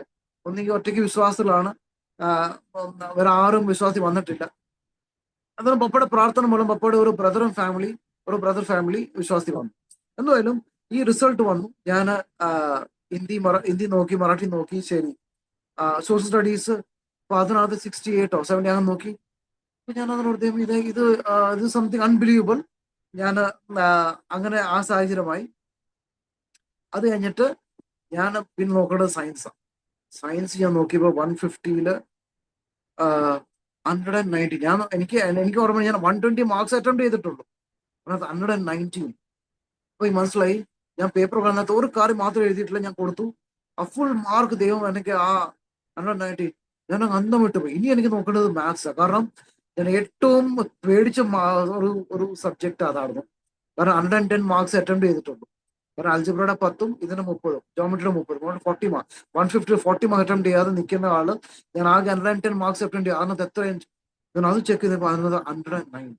My God, what is this? ഞാൻ എന്തോ ഈ സംഭവിച്ചേക്കുന്നത്? അങ്ങനെ ഓൾ ടുഗെദർ 68 പെർസെൻറ്റേജ് അന്ന് കിട്ടി. ഞാൻ ജീവിതത്തിൽ എന്റെ സ്കൂൾ ലൈഫിൽ എന്റെ മാക്സിമം എനിക്ക് കിട്ടിയത് 52%. അത് 4ാം ക്ലാസ്സിലങ്ങാണ്ട. പിന്നെ അത് കഴിഞ്ഞിട്ട് 68. ഞാൻ ആകെ അവന്റെ പപ്പ ഇത് കണ്ടിട്ട് പപ്പയ്ക്ക് സന്തോഷം കൊണ്ട് പപ്പ അന്ന് തന്നെ മുട്ടുമടങ്ങി പ്രാർത്ഥിച്ച് ദൈവത്തോട് നന്ദി പറഞ്ഞ് നേരെ പോയി കുറെ സ്വീറ്റ്സ് മേടിച്ചിട്ട് അന്ന് എല്ലാ സാധനം എല്ലായിടത്തും മേടിച്ച് അന്ന് എല്ലായിടത്തും കൊടുത്തു. പപ്പ ഭയങ്കര സന്തോഷം. ദൈവം അത്ഭുത ദൈവമാണ്. അപ്പൊ പറയും നിന്റെ ജനം തന്നെ ഇങ്ങനെയാണ്, ജനിച്ചത് തന്നെ ഇങ്ങനെയാ, ഒരു പ്രതീക്ഷയില്ല. അപ്പൊ ഇപ്പൊ നിന്റെ ഇതും ഒരു പ്രതീക്ഷ ദൈവം നിനക്ക് തന്നു. ആ അപ്പൊ നിന്റെ കാര്യം ഇപ്പൊ ദൈവമാണ് നിശ്ചയിക്കുന്നത്.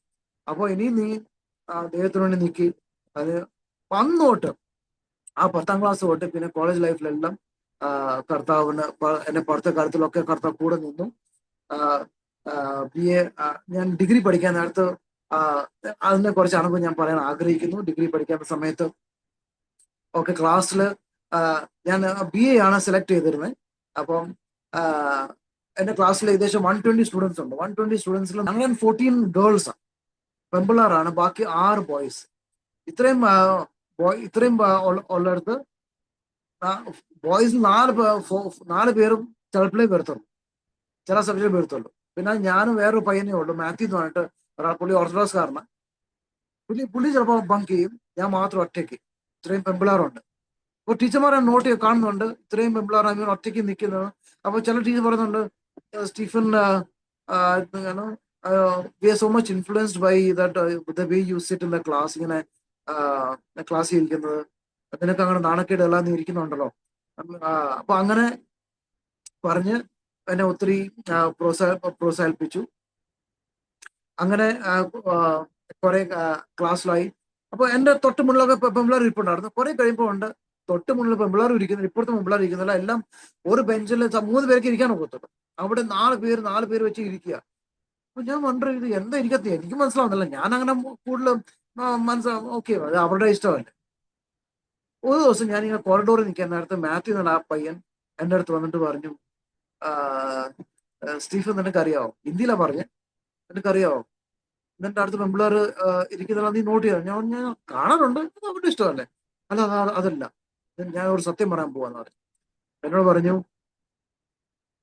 സ്റ്റീഫൻ നിന്റെ അടുത്ത് ഇരിക്കാത്തതിന്റെ കാരണം എന്ന് പറഞ്ഞാൽ അവർക്ക് അവരുടെ കോളേജിലാണ് നമ്മളെ ജോക്സ് ഒക്കെ അടിക്കും, പല ജോക്കുകൾ പറയാറുണ്ട്.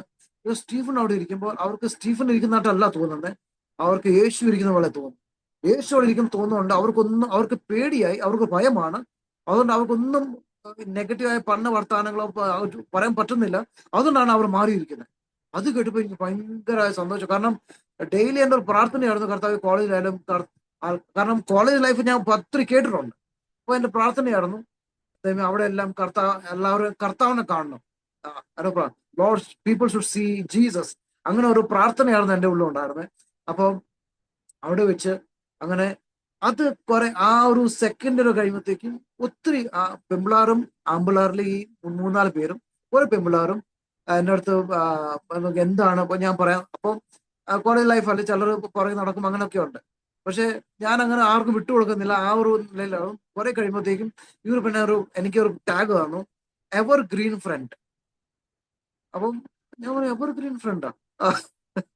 അപ്പൊ മനസ്സിലായി ഇത് ഈ ഫ്രണ്ട് എവറി വൺ എന്നുള്ള ഒരു പേരാണ്. അർത്ഥം ഇങ്ങനെയാണെന്ന് മനസ്സിലായി.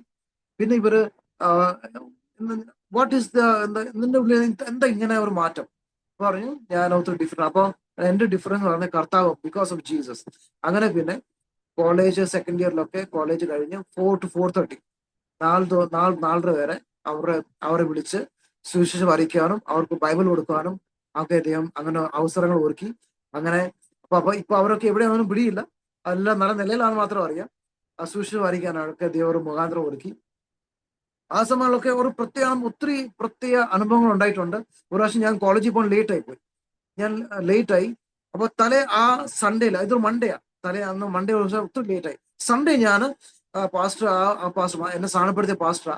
ആ പാസ്റ്റർ ഇങ്ങനെ ദൂതന്മാരുടെ സേവാത്മാക്കളാന്നുള്ളതിന്റെ ഒരു മെസ്സേജ് വരാൻ തുടങ്ങി.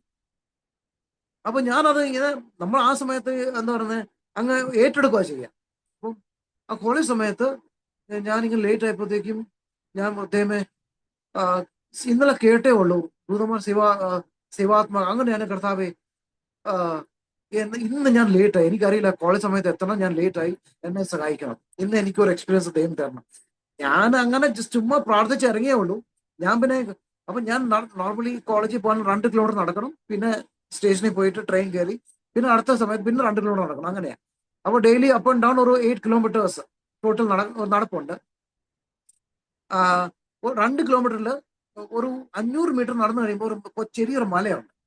മല കയറി ഇറങ്ങി കഴിഞ്ഞിട്ടാണ് പിന്നെ മെയിൻ റോഡ് വരുന്നത്. മെയിൻ റോഡ് നടന്ന് ഞാൻ സ്റ്റേഷനിൽ എത്തണം.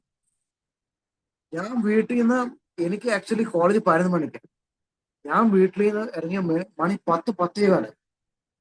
നോർമലി ഞാൻ എപ്പോഴും 9 മണി കഴിയുമ്പോൾ ഇറങ്ങുന്നത്. അതിന് എന്തോ സാഹചര്യം കൊണ്ട് ഞാൻ ഏകദേശം 1 അവർ ലേറ്റ്, 9, 10:15 ഇറങ്ങി. 11 മണിക്ക് എനിക്ക് ക്ലാസ് തുടങ്ങും.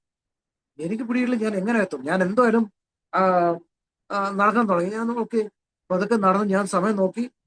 അപ്പോൾ ആ മലയുടെ മേല് വരെ എത്തി. മേലെത്തിയപ്പോഴത്തേക്കും 10:30 ആകാറായി. എൻ്റെ ഉള്ളിൽ ദൈവം എന്തോ ആയി.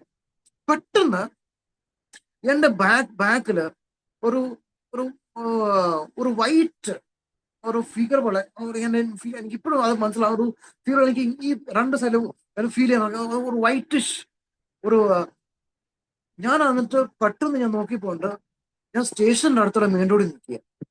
അപ്പൊ ഞാൻ സമയം നോക്കിയപ്പോ 10:30 തന്നെ. ഞാൻ ബാക്കിൽ നോക്കി, ഞാൻ ഇത്രയും വഴി എന്ന സമയം, കാരണം ഇനിയും ഒരു 100 മീറ്റർ 100 മീറ്റർ നടന്നാൽ മതി സ്റ്റേഷനിലോട്ട് കയറാം. ഞാൻ ഇതെങ്ങനെ ഇവിടെ എത്തി? ഞാൻ തിരിഞ്ഞു നോക്കി. അവിടെ ഞാൻ ഒരു മിനിറ്റ് ഇങ്ങനെ കറങ്ങി അടിച്ചു. ഞാൻ എങ്ങനെ എത്തിയെന്ന് മനസ്സിലാവുന്നില്ല. അപ്പൊ വീണ്ടും ദൂതന്മാർ ശിവാത്മ വൈറ്റ് വൈറ്റ് വന്നത് ദൂതന്മാരാവുന്ന ആക്കിയത്, ആ ഒരു ഫീലിംഗ് വന്നു. ഞാൻ സ്റ്റേഷനിൽ എത്തി. അപ്പോൾ ഓടി അപ്പോൾ ട്രെയിൻ ഓൾറെഡി നിൽക്കുവാണ്. ട്രെയിൻ വിട്ടു, ട്രെയിൻ ഓൾറെഡി സ്റ്റാർട്ടായി. ബോംബെയിലെ ട്രെയിൻ പാസ് അറിയാലോ, ലോക്കൽ ട്രെയിൻ സ്റ്റാർട്ടായി. പെട്ടെന്ന് ഞാൻ ഉള്ളി ദൈവമേ, ദൂതന്മാരെ പെട്ടെന്ന് ഈ ട്രെയിൻ ഒന്ന് പിടിച്ചു നിർത്താവോ? അത് പറയും. സഡൻ ബ്രേക്ക് അടിച്ച പോലെ ട്രെയിൻ നിന്നു. ഓടി ചെന്ന് ട്രെയിനിൽ കയറി. ട്രെയിൻ സ്റ്റാർട്ടായി. ഞാൻ അടുത്ത സ്റ്റേഷനിൽ എത്തി. മുള്ളുണ്ട് ആ സ്റ്റേഷനാണ്. സ്റ്റേഷനിലെത്തി. അവിടുന്ന് പിന്നെ അവിടുന്ന് ഇറങ്ങി പെട്ടെന്ന്, അന്ന് സാധാരണ ആ സമയത്തൊന്നും ബസ്സില്ല. അങ്ങനെ എന്തോ ആ സമയത്ത് ഒരു ബസ് വന്നു. ബസ് കോളേജിന് അടുത്തെത്തുന്ന അവിടെ ഇറങ്ങി. കറക്റ്റ് 11 മണിക്ക് 5 മിനിറ്റ് മുമ്പേ ഞാൻ ക്ലാസ്സിൽ കയറി കഴിഞ്ഞു. ആ ഒരു എക്സ്പീരിയൻസ് ഒരിക്കലും മറക്കാൻ പറ്റാത്ത ചില എക്സ്പീരിയൻസസ് ഒരു എക്സ്പീരിയൻസ് ആണ്. ഇങ്ങനെയുള്ള എക്സ്പീരിയൻസ് ഉണ്ടായി. അങ്ങനെ ഒത്തിരി അങ്ങനെ പല എക്സ്പീരിയൻസസ് ദൈവം അങ്ങനെ തന്നു. പിന്നെ ഞാൻ അതുകൂടാതെ അങ്ങനെ പല കാര്യങ്ങൾ എക്സ്പീരിയൻസുകൾ ദൈവം തന്നിട്ടുണ്ട്. പിന്നെ ഞാൻ പ്രത്യേകിച്ച് എം എ പരീക്ഷയിൽ എം എ ജോയിൻ ചെയ്തപ്പോൾ എം എ ലാസ്റ്റ് എക്സാമില് അന്ന് ഒത്തിരി ലീക്കേജോ എന്തൊക്കെയോ സംഭവിച്ച് ഒത്തിരി ടഫ് പേപ്പേഴ്സാണ്. ഒത്തിരി പേര് ഫെയിലായ സമയം. എൻ്റെ ഓർമ്മ ശരിയാണെങ്കിൽ 2002 എം എ പരീക്ഷയുടെ സമയത്ത് ഏകദേശം അന്ന് പാസ് പെർസെൻറ്റേജ് എല്ലാം കൂടെ ഒരു 38% അങ്ങാണ്ടേ ഉള്ളൂ. ഒത്തിരി പേര് ഫെയിലായ സമയം. ആ സമയത്ത് ഞാൻ പാസ്സാകുന്ന പ്രതീക്ഷ ഒട്ടുമില്ല. ഞാൻ ബോർഡ് അന്ന് എക്സാം പേപ്പർ എഴുതുന്ന സമയത്തൊക്കെ ചില ക്വസ്റ്റ്യൻ ഒന്നും മനസ്സിലാവുന്നില്ല എന്തോ എഴുതണ്ടേന്ന്. അപ്പൊ ആ സമയത്തും പ്രത്യേക ദൈവസാന്നിധ്യം വന്ന് എൻ്റെ ഉള്ളിൽ എന്നോട് പറഞ്ഞു തരാം, നീ ഇങ്ങനെ എഴുതും, യു റൈറ്റ് ലൈക്ക് ദിസ്.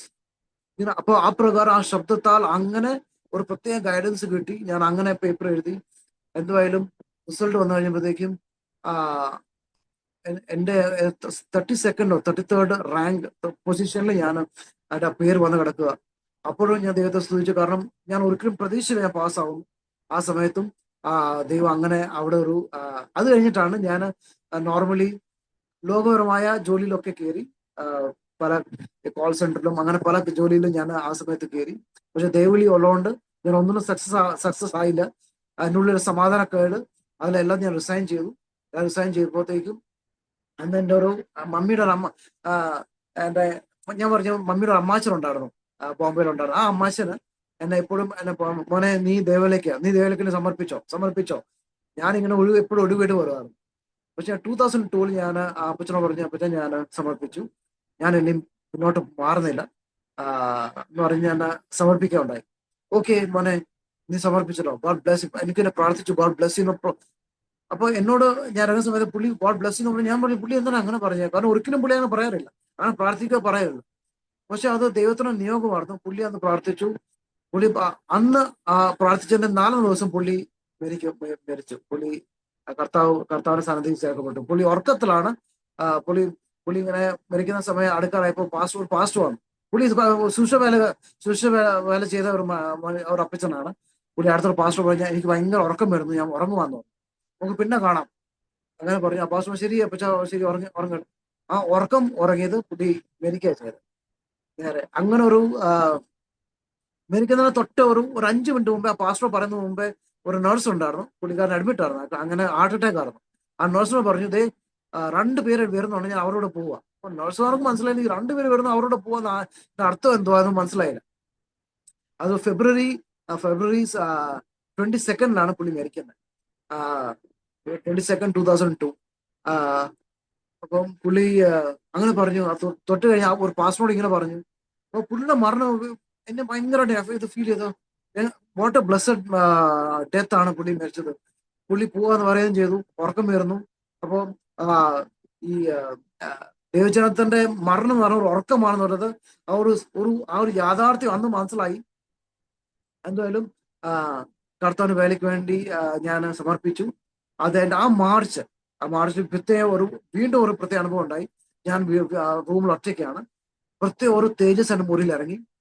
തേജസ് മുറി ഇറങ്ങി ഞാൻ കാരണം അടുത്ത രാത്രിയാണ്, 4 മണി, ഒരു 3 മണി 4 മണി സമയമാണ്.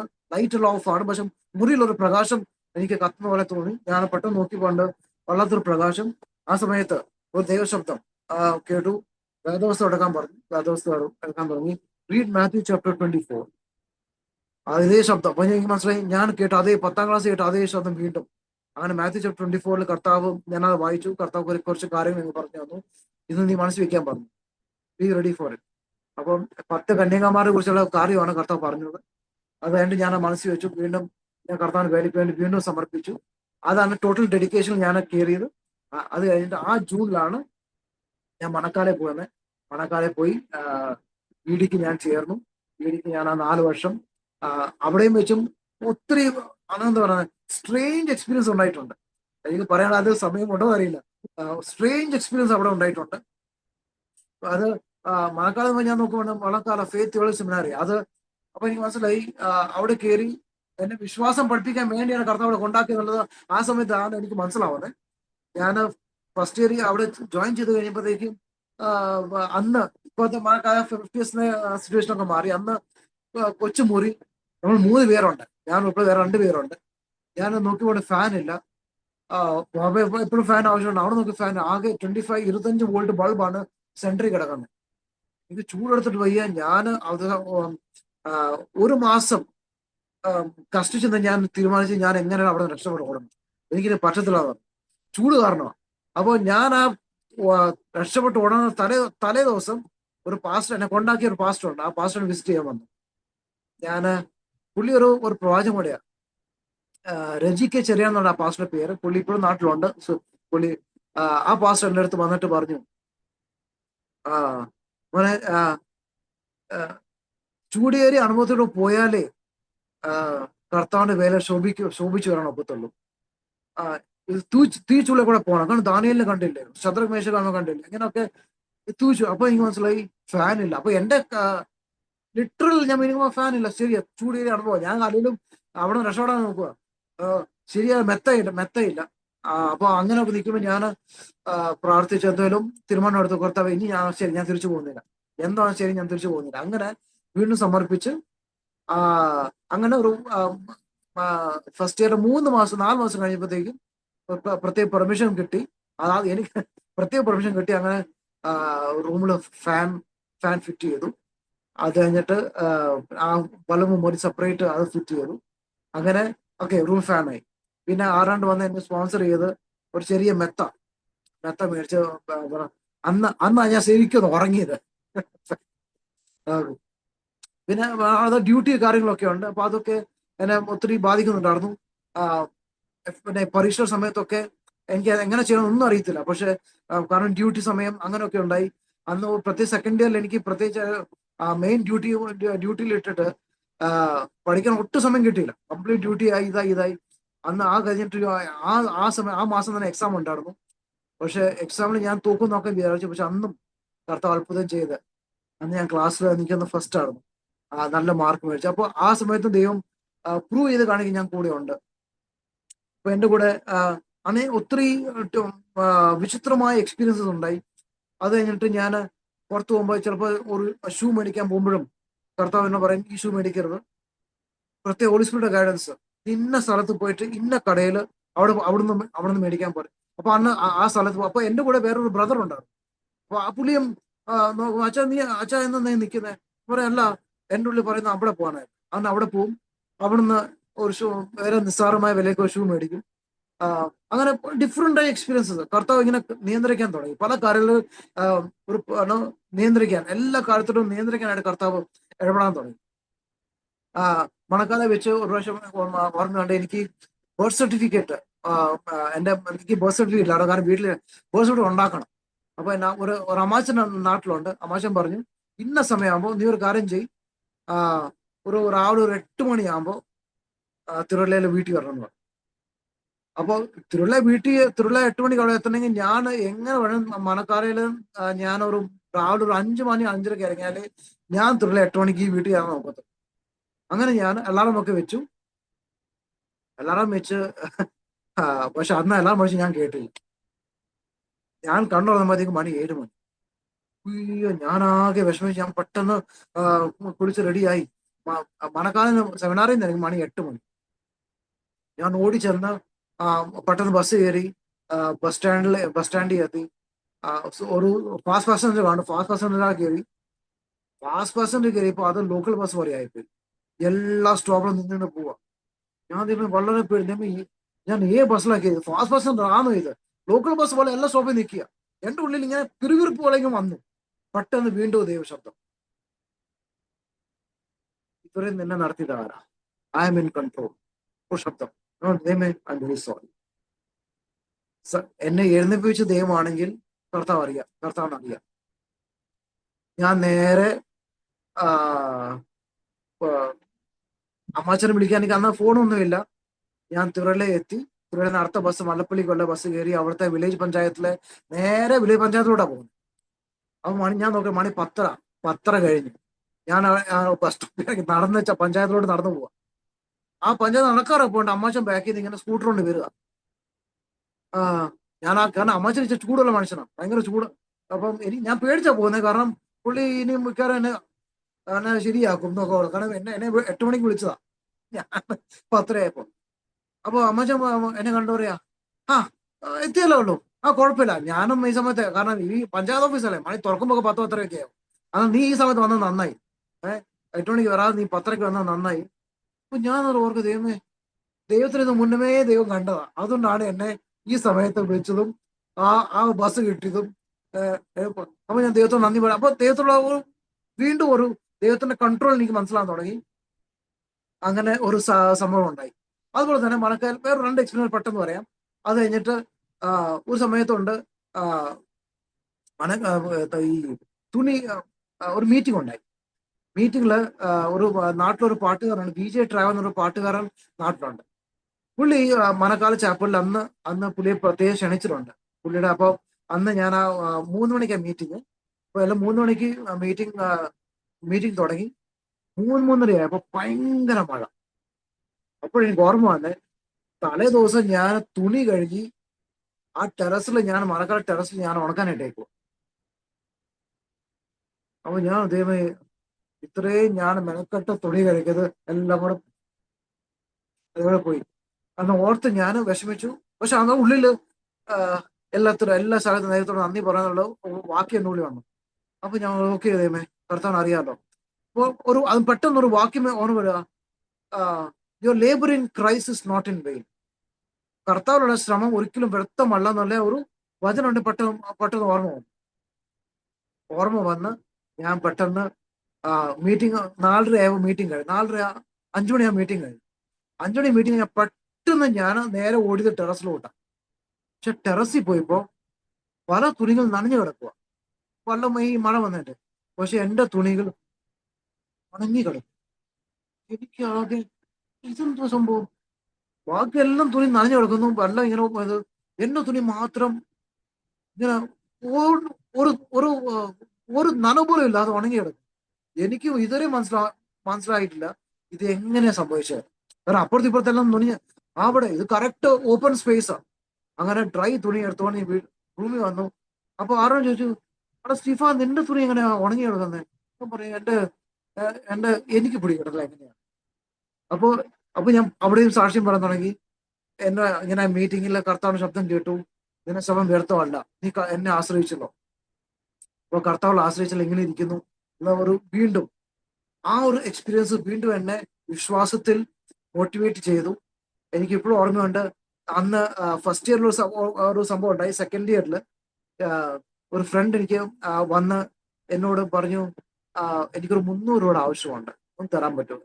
ഞാൻ അടുത്ത ദിവസം എവിടെയോ ഫീസ് കുറച്ച് അടിക്കാമല്ലോ എന്ന് ഓർത്തിട്ട് ഞാൻ ആ പൈസ വെച്ചേക്കാം. പുള്ളിയോട് ഞാൻ പറഞ്ഞ സ്ഥിതിക്ക് ഞാൻ ആ പൈസ ആ, ഉണ്ടായിട്ട് കൊടുത്തില്ലെങ്കിൽ മോശമല്ലോ, പാപമാണെന്നുള്ള ഓർത്തിട്ട് ഞാൻ ആ ഉള്ള 300 രൂപ പുള്ളിയെ കൊടുത്തു. അടുത്ത ദിവസം ഈ ഫീസ് അടിക്കണം. എനിക്കറിയില്ല എങ്ങനെ ഫീസ് അടിക്കണം എന്ന് ഓർത്തിരിക്കും. ഞാൻ ആകെ വിഷമിച്ചിരിക്കുക. ആ റൺ ആ പിറ്റേ ദിവസം ഞാൻ ഇങ്ങനെ രാത്രി ബൈബിൾ വായിച്ചുകൊണ്ടിരിക്കുന്ന നേരത്ത് ഒരു കൊച്ചു പ്രാണി, ഫുൾ സ്റ്റോപ്പിന്റെ സൈസിലിരിക്കുന്ന കൊച്ചു പ്രാണി ബൈബിളിൽ കൂടി ഇങ്ങനെ നടക്കുന്നതാണ്. പെട്ടെന്ന് ദൈവശബ്ദം, നീ ആ പ്രാണിയെ ശ്രദ്ധിച്ചേ. അപ്പൊ ഞാൻ ശ്രദ്ധിച്ചു, അത് അങ്ങോട്ടും ഇങ്ങോട്ടും നോക്കുന്നുണ്ട്, നടക്കുന്നുണ്ട്, ചെറിയ വളരെ ഫുൾ സ്റ്റോപ്പ് പോലെ. ആ ഒരു ദൈവശബ്ദം, എനിക്ക് അതിനെ കടതാൻ പറ്റുവാണെങ്കിൽ നീ എന്താണ് വിഷമിക്കരുത്. ഞാൻ ആകെ ആ, ഇതായ വളരെ സർപ്രൈസ് ആയി, ഞാൻ ഷോക്കായി. ദൈവമേ സോറി, ഞാൻ വിഷമിക്കത്തില്ല. പിറ്റേ ദിവസം ക്ലാസ് കഴിഞ്ഞ് വന്നപ്പോ മണക്കാലിലെ അക്കൗണ്ട് എന്നെ വിളിച്ചു, പറഞ്ഞു പ്ലീസ് കം. എന്നെ വിളിച്ചിട്ട് പറഞ്ഞു, ഗുജറാത്തിൽ നിങ്ങൾ അറിയുന്ന ആരെങ്കിലും ഉണ്ടോ? പറഞ്ഞു എനിക്ക് അറിയുന്ന ആരുമില്ല. എന്നാൽ ഒരു കാര്യം പറയട്ടെ. അപ്പൊ ആ അക്കൗണ്ട് അമ്മാമ്മ എന്നോട് വലിയ കാര്യമാണ്. അപ്പൊ അമ്മാമ്മ എനിക്ക് പറഞ്ഞു, അതെ, ഗുജറാത്തിൽ നിന്ന് ഒരു ഫാമിലി വിളിച്ചായിരുന്നു. ആ, സ്റ്റീഫന്റെ 3 മാസത്തെ ഫീസ് അടച്ചു. ഞാൻ ഒരു മാസത്തെ ഫീസ് 1000 രൂപയാണ്, 3 മാസം 3000 രൂപ. ഞാൻ ആകെ ഷോക്കായി. 1000 രൂപ ആരാണ്? സ്റ്റീഫൻ പയ്യനോട് പഠിക്കുന്നുണ്ടോ എന്ന് ചോദിച്ചു. ആ, അവരോട് ദൈവാത്മാവ് പറഞ്ഞു അടിക്കണം എന്ന് പറഞ്ഞു. ഇന്നൊരാളിവിടെ പഠിക്കണം എന്ന് പറഞ്ഞു. അവർ അങ്ങനെ അടിച്ചത് പറഞ്ഞു. ഞാൻ ആകെ അന്തം വിട്ടുപോയി. എന്നെ അറിയാത്ത ആരാണ് ഗുജറാത്തിലുള്ളത്?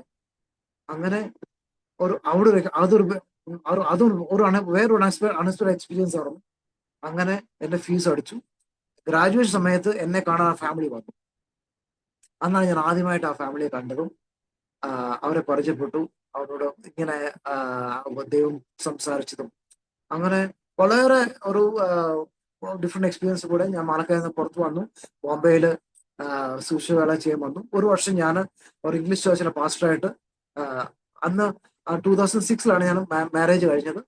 ഞാൻ ഗ്രാജുവേഷൻ ചെയ്യുന്ന മുമ്പേ കല്യാണം കഴിഞ്ഞു. പാലക്കാട് നിന്ന് ഇറങ്ങുന്ന മുമ്പേ കല്യാണം കഴിഞ്ഞു. 2007 ഞാൻ ബോംബെയിൽ ഒരു ഇംഗ്ലീഷ് ചർച്ചുണ്ട്, ഫേസ് സിറ്റി ചർച്ചുണ്ട്. അത് ഇംഗ്ലീഷ് ചർച്ച് അവരുടെ 3 ഡിവിഷൻ ആണ്. അവർക്ക് Hindi, English, Malayalam service, English ചർച്ചിലെ പാസ്റ്ററായിട്ട് എന്നെ അവർ സെലക്ട് ചെയ്ത്. അങ്ങനെ ഒരു വർഷം തികഞ്ഞില്ല, അപ്പോഴാണ് കർത്താവ് ദർശനം തന്ന് പറഞ്ഞു, ഞാൻ നിന്നെ ബോംബെയിൽ നിന്ന് പറിച്ചു മാറ്റി ഞാൻ വീട്ടിൽ വിടാൻ പോയേ. കർത്താവിന്റെ ശബ്ദം കേട്ടിട്ട് ഞാൻ ഇങ്ങനെ ബോംബെ പറിച്ചു മാറ്റി. എവിടെ എങ്ങനെയാ ഒന്നും മനസ്സിലായില്ല. പിന്നെ കർത്താവിന്റെ ശബ്ദമല്ലേ, കർത്താവ് എതിരെ നടത്തി. ഞാൻ പറഞ്ഞു, കർത്താവ് ഇങ്ങനെ മനസ്സിലാവും. അപ്പൊ ദൈവശബ്ദം, ഞാൻ നിങ്ങളുടെ കൂടെയുണ്ട്. Lord if you are with me, അങ്ങ് കൂടെയാണെങ്കിൽ ഓക്കെ റെഡി. ഞാൻ ആ സമയത്ത് വൈഫിനോട് ഷെയർ ചെയ്തു. പുള്ളിക്കാരത്തി സന്തോഷത്തോടെ അത് സ്വീകരിച്ചു. അങ്ങനെ ഞങ്ങള് മധ്യപ്രദേശ് പിപ്രിയ എന്ന സ്ഥലത്ത്, ചുറ്റും ഫോറസ്റ്റാണ്. ഒരു സൈഡ് സ്റ്റേറ്റ് റിസർവ് ഫോറസ്റ്റ് ആണ്, മറ്റൊരു സൈഡ് ടൈഗർ റിസർവ് ഫോറസ്റ്റ് ആണ്. ഇടയ്ക്ക് ഞങ്ങള് ഒരു പ്രത്യേക ക്യാമ്പസ്, അന്ന് ഞാൻ അറിയുന്നത് അത് IIT-യുടെ ക്യാമ്പസ് ആണ്, PG വർഗീസിന്റെ ക്യാമ്പസ്. അന്ന് ഞാൻ അറിയാം, അവിടെ ചെന്നിട്ട് അറിയുന്നത്. അതുപോലെ ഞാൻ എനിക്ക് അറിയത്തില്ല. ആകെ ഞാൻ ദർശനം കണ്ടു. എന്നിട്ട് എനിക്കൊരു കോൾ വന്നു, ഇങ്ങനെ ഒരു സ്ഥലമുണ്ട്. ഞാൻ ഫാസ്റ്റിംഗിലാണ്. ഇനി വരാവോ എന്ന് ചോദിച്ച ഒരു കോൾ വന്നു. അങ്ങനെ കോളിലാണ് ഞാൻ അപ്പൊ കോൾ വന്നത് എൻ്റെ ഒരു മണക്കാലം എന്നെ കൂടെ അവിടെ ഉണ്ടായിരുന്ന ഒരു ബ്രദറാണ്. പുള്ളി ആ ദേവദാസൻ എന്നെ വിളിച്ചത്. അവരുടെ ഇങ്ങനെ സ്ഥലമുണ്ട്, സ്റ്റീഫന്റെ ദൈവം സംസാരിക്കുന്നുണ്ടെങ്കിൽ ഇങ്ങോട്ട് വാ, ഞങ്ങളുടെ കൂടെ ഒന്ന് ജോയിൻ ചെയ്യും, ഒത്തിരി മിഷണറിമാരെ ട്രെയിൻ ചെയ്യാൻ പറ്റുമല്ലോ എന്ന് പറഞ്ഞിട്ട്. അങ്ങനെ ഇപ്പൊ ഞാൻ മിഷണറി എന്നൊക്കെ കേട്ടപ്പോൾ എനിക്ക് പണ്ടത്തെ 9ാം ക്ലാസ്സിലെ കാര്യം ഓർമ്മ വന്നു. ശരി, അപ്പൊ മിഷണറി എന്ന നിലയിലാണല്ലോ കർത്താവിനെ വിളിച്ചിരിക്കുന്നത്. അങ്ങനെയാണ് ഞാൻ റെഡിയായി മെയ് മാസത്തിൽ അവിടെ പോയി കണ്ടു. അപ്പോൾ അവർ എന്നെ ഇന്റർവ്യൂ എടുത്തു. ഇന്റർവ്യൂ എല്ലാം എടുത്തപ്പോൾ അവർക്ക് തോന്നി ഞാൻ തിരിച്ചു വരത്തില്ല. കാരണം എനിക്ക് ബോംബെ കിട്ടുന്ന എത്ര സപ്പോർട്ട് അതെല്ലാം ചോദിച്ചിട്ട്, അപ്പൊ അവർ ഒരു ഇതാണ് തീരുമാനത്തിലെടുത്തി ഈ പുള്ളി തിരിച്ചു വരാൻ പോയത്. കാരണം എന്നോട് പറഞ്ഞു ഇവിടുത്തെ സപ്പോർട്ട് നിങ്ങൾ തിരുവല്ല ആകെ 3,800 റുപ്പീസ് ആണ്. പിന്നെ എല്ലാം കൂടെ സ്പൗസ് എല്ലാം കൂടെ ഒരു 4,200, മാക്സിമം 4,300 കിട്ടും. അതിന് നാല് ലക്ഷത്തിന് കൂടുതൽ, ഒരു 5 ഇരട്ടി കൂടുതലാണ് അന്ന് എനിക്ക് ബോംബെ വരുമാനം കിട്ടിക്കൊണ്ടിരുന്നത്. അപ്പൊ അങ്ങനെ അവർ ഓൾറെഡി ഞാൻ പറഞ്ഞു കഴിഞ്ഞാൽ, അപ്പൊ അവിടെ നേരെ കൊടുക്കാണ്ട്. അപ്പൊ ഞാൻ അപ്പൊ ഞാൻ ചെല്ലുന്ന പ്രതീക്ഷയില്ല.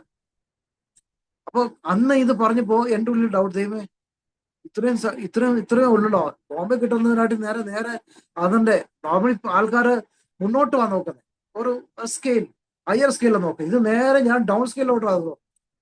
പക്ഷെ ദൈവശബ്ദം കേട്ടു, ഞാൻ കൂടെ ഉണ്ട്, ശബ്ദം കേട്ടു. ഞാൻ ജൂൺ റെഡിയായി. വീട്ടിൽ ഞാൻ പറഞ്ഞുതരാം, കർത്താവ് പറഞ്ഞു വീട്ടിലിപ്പോ പറയരുത്. അപ്പൊ അതുകൊണ്ട് ഞാൻ പറഞ്ഞു ഓക്കെ, വീട്ടിൽ പറയുന്നില്ല.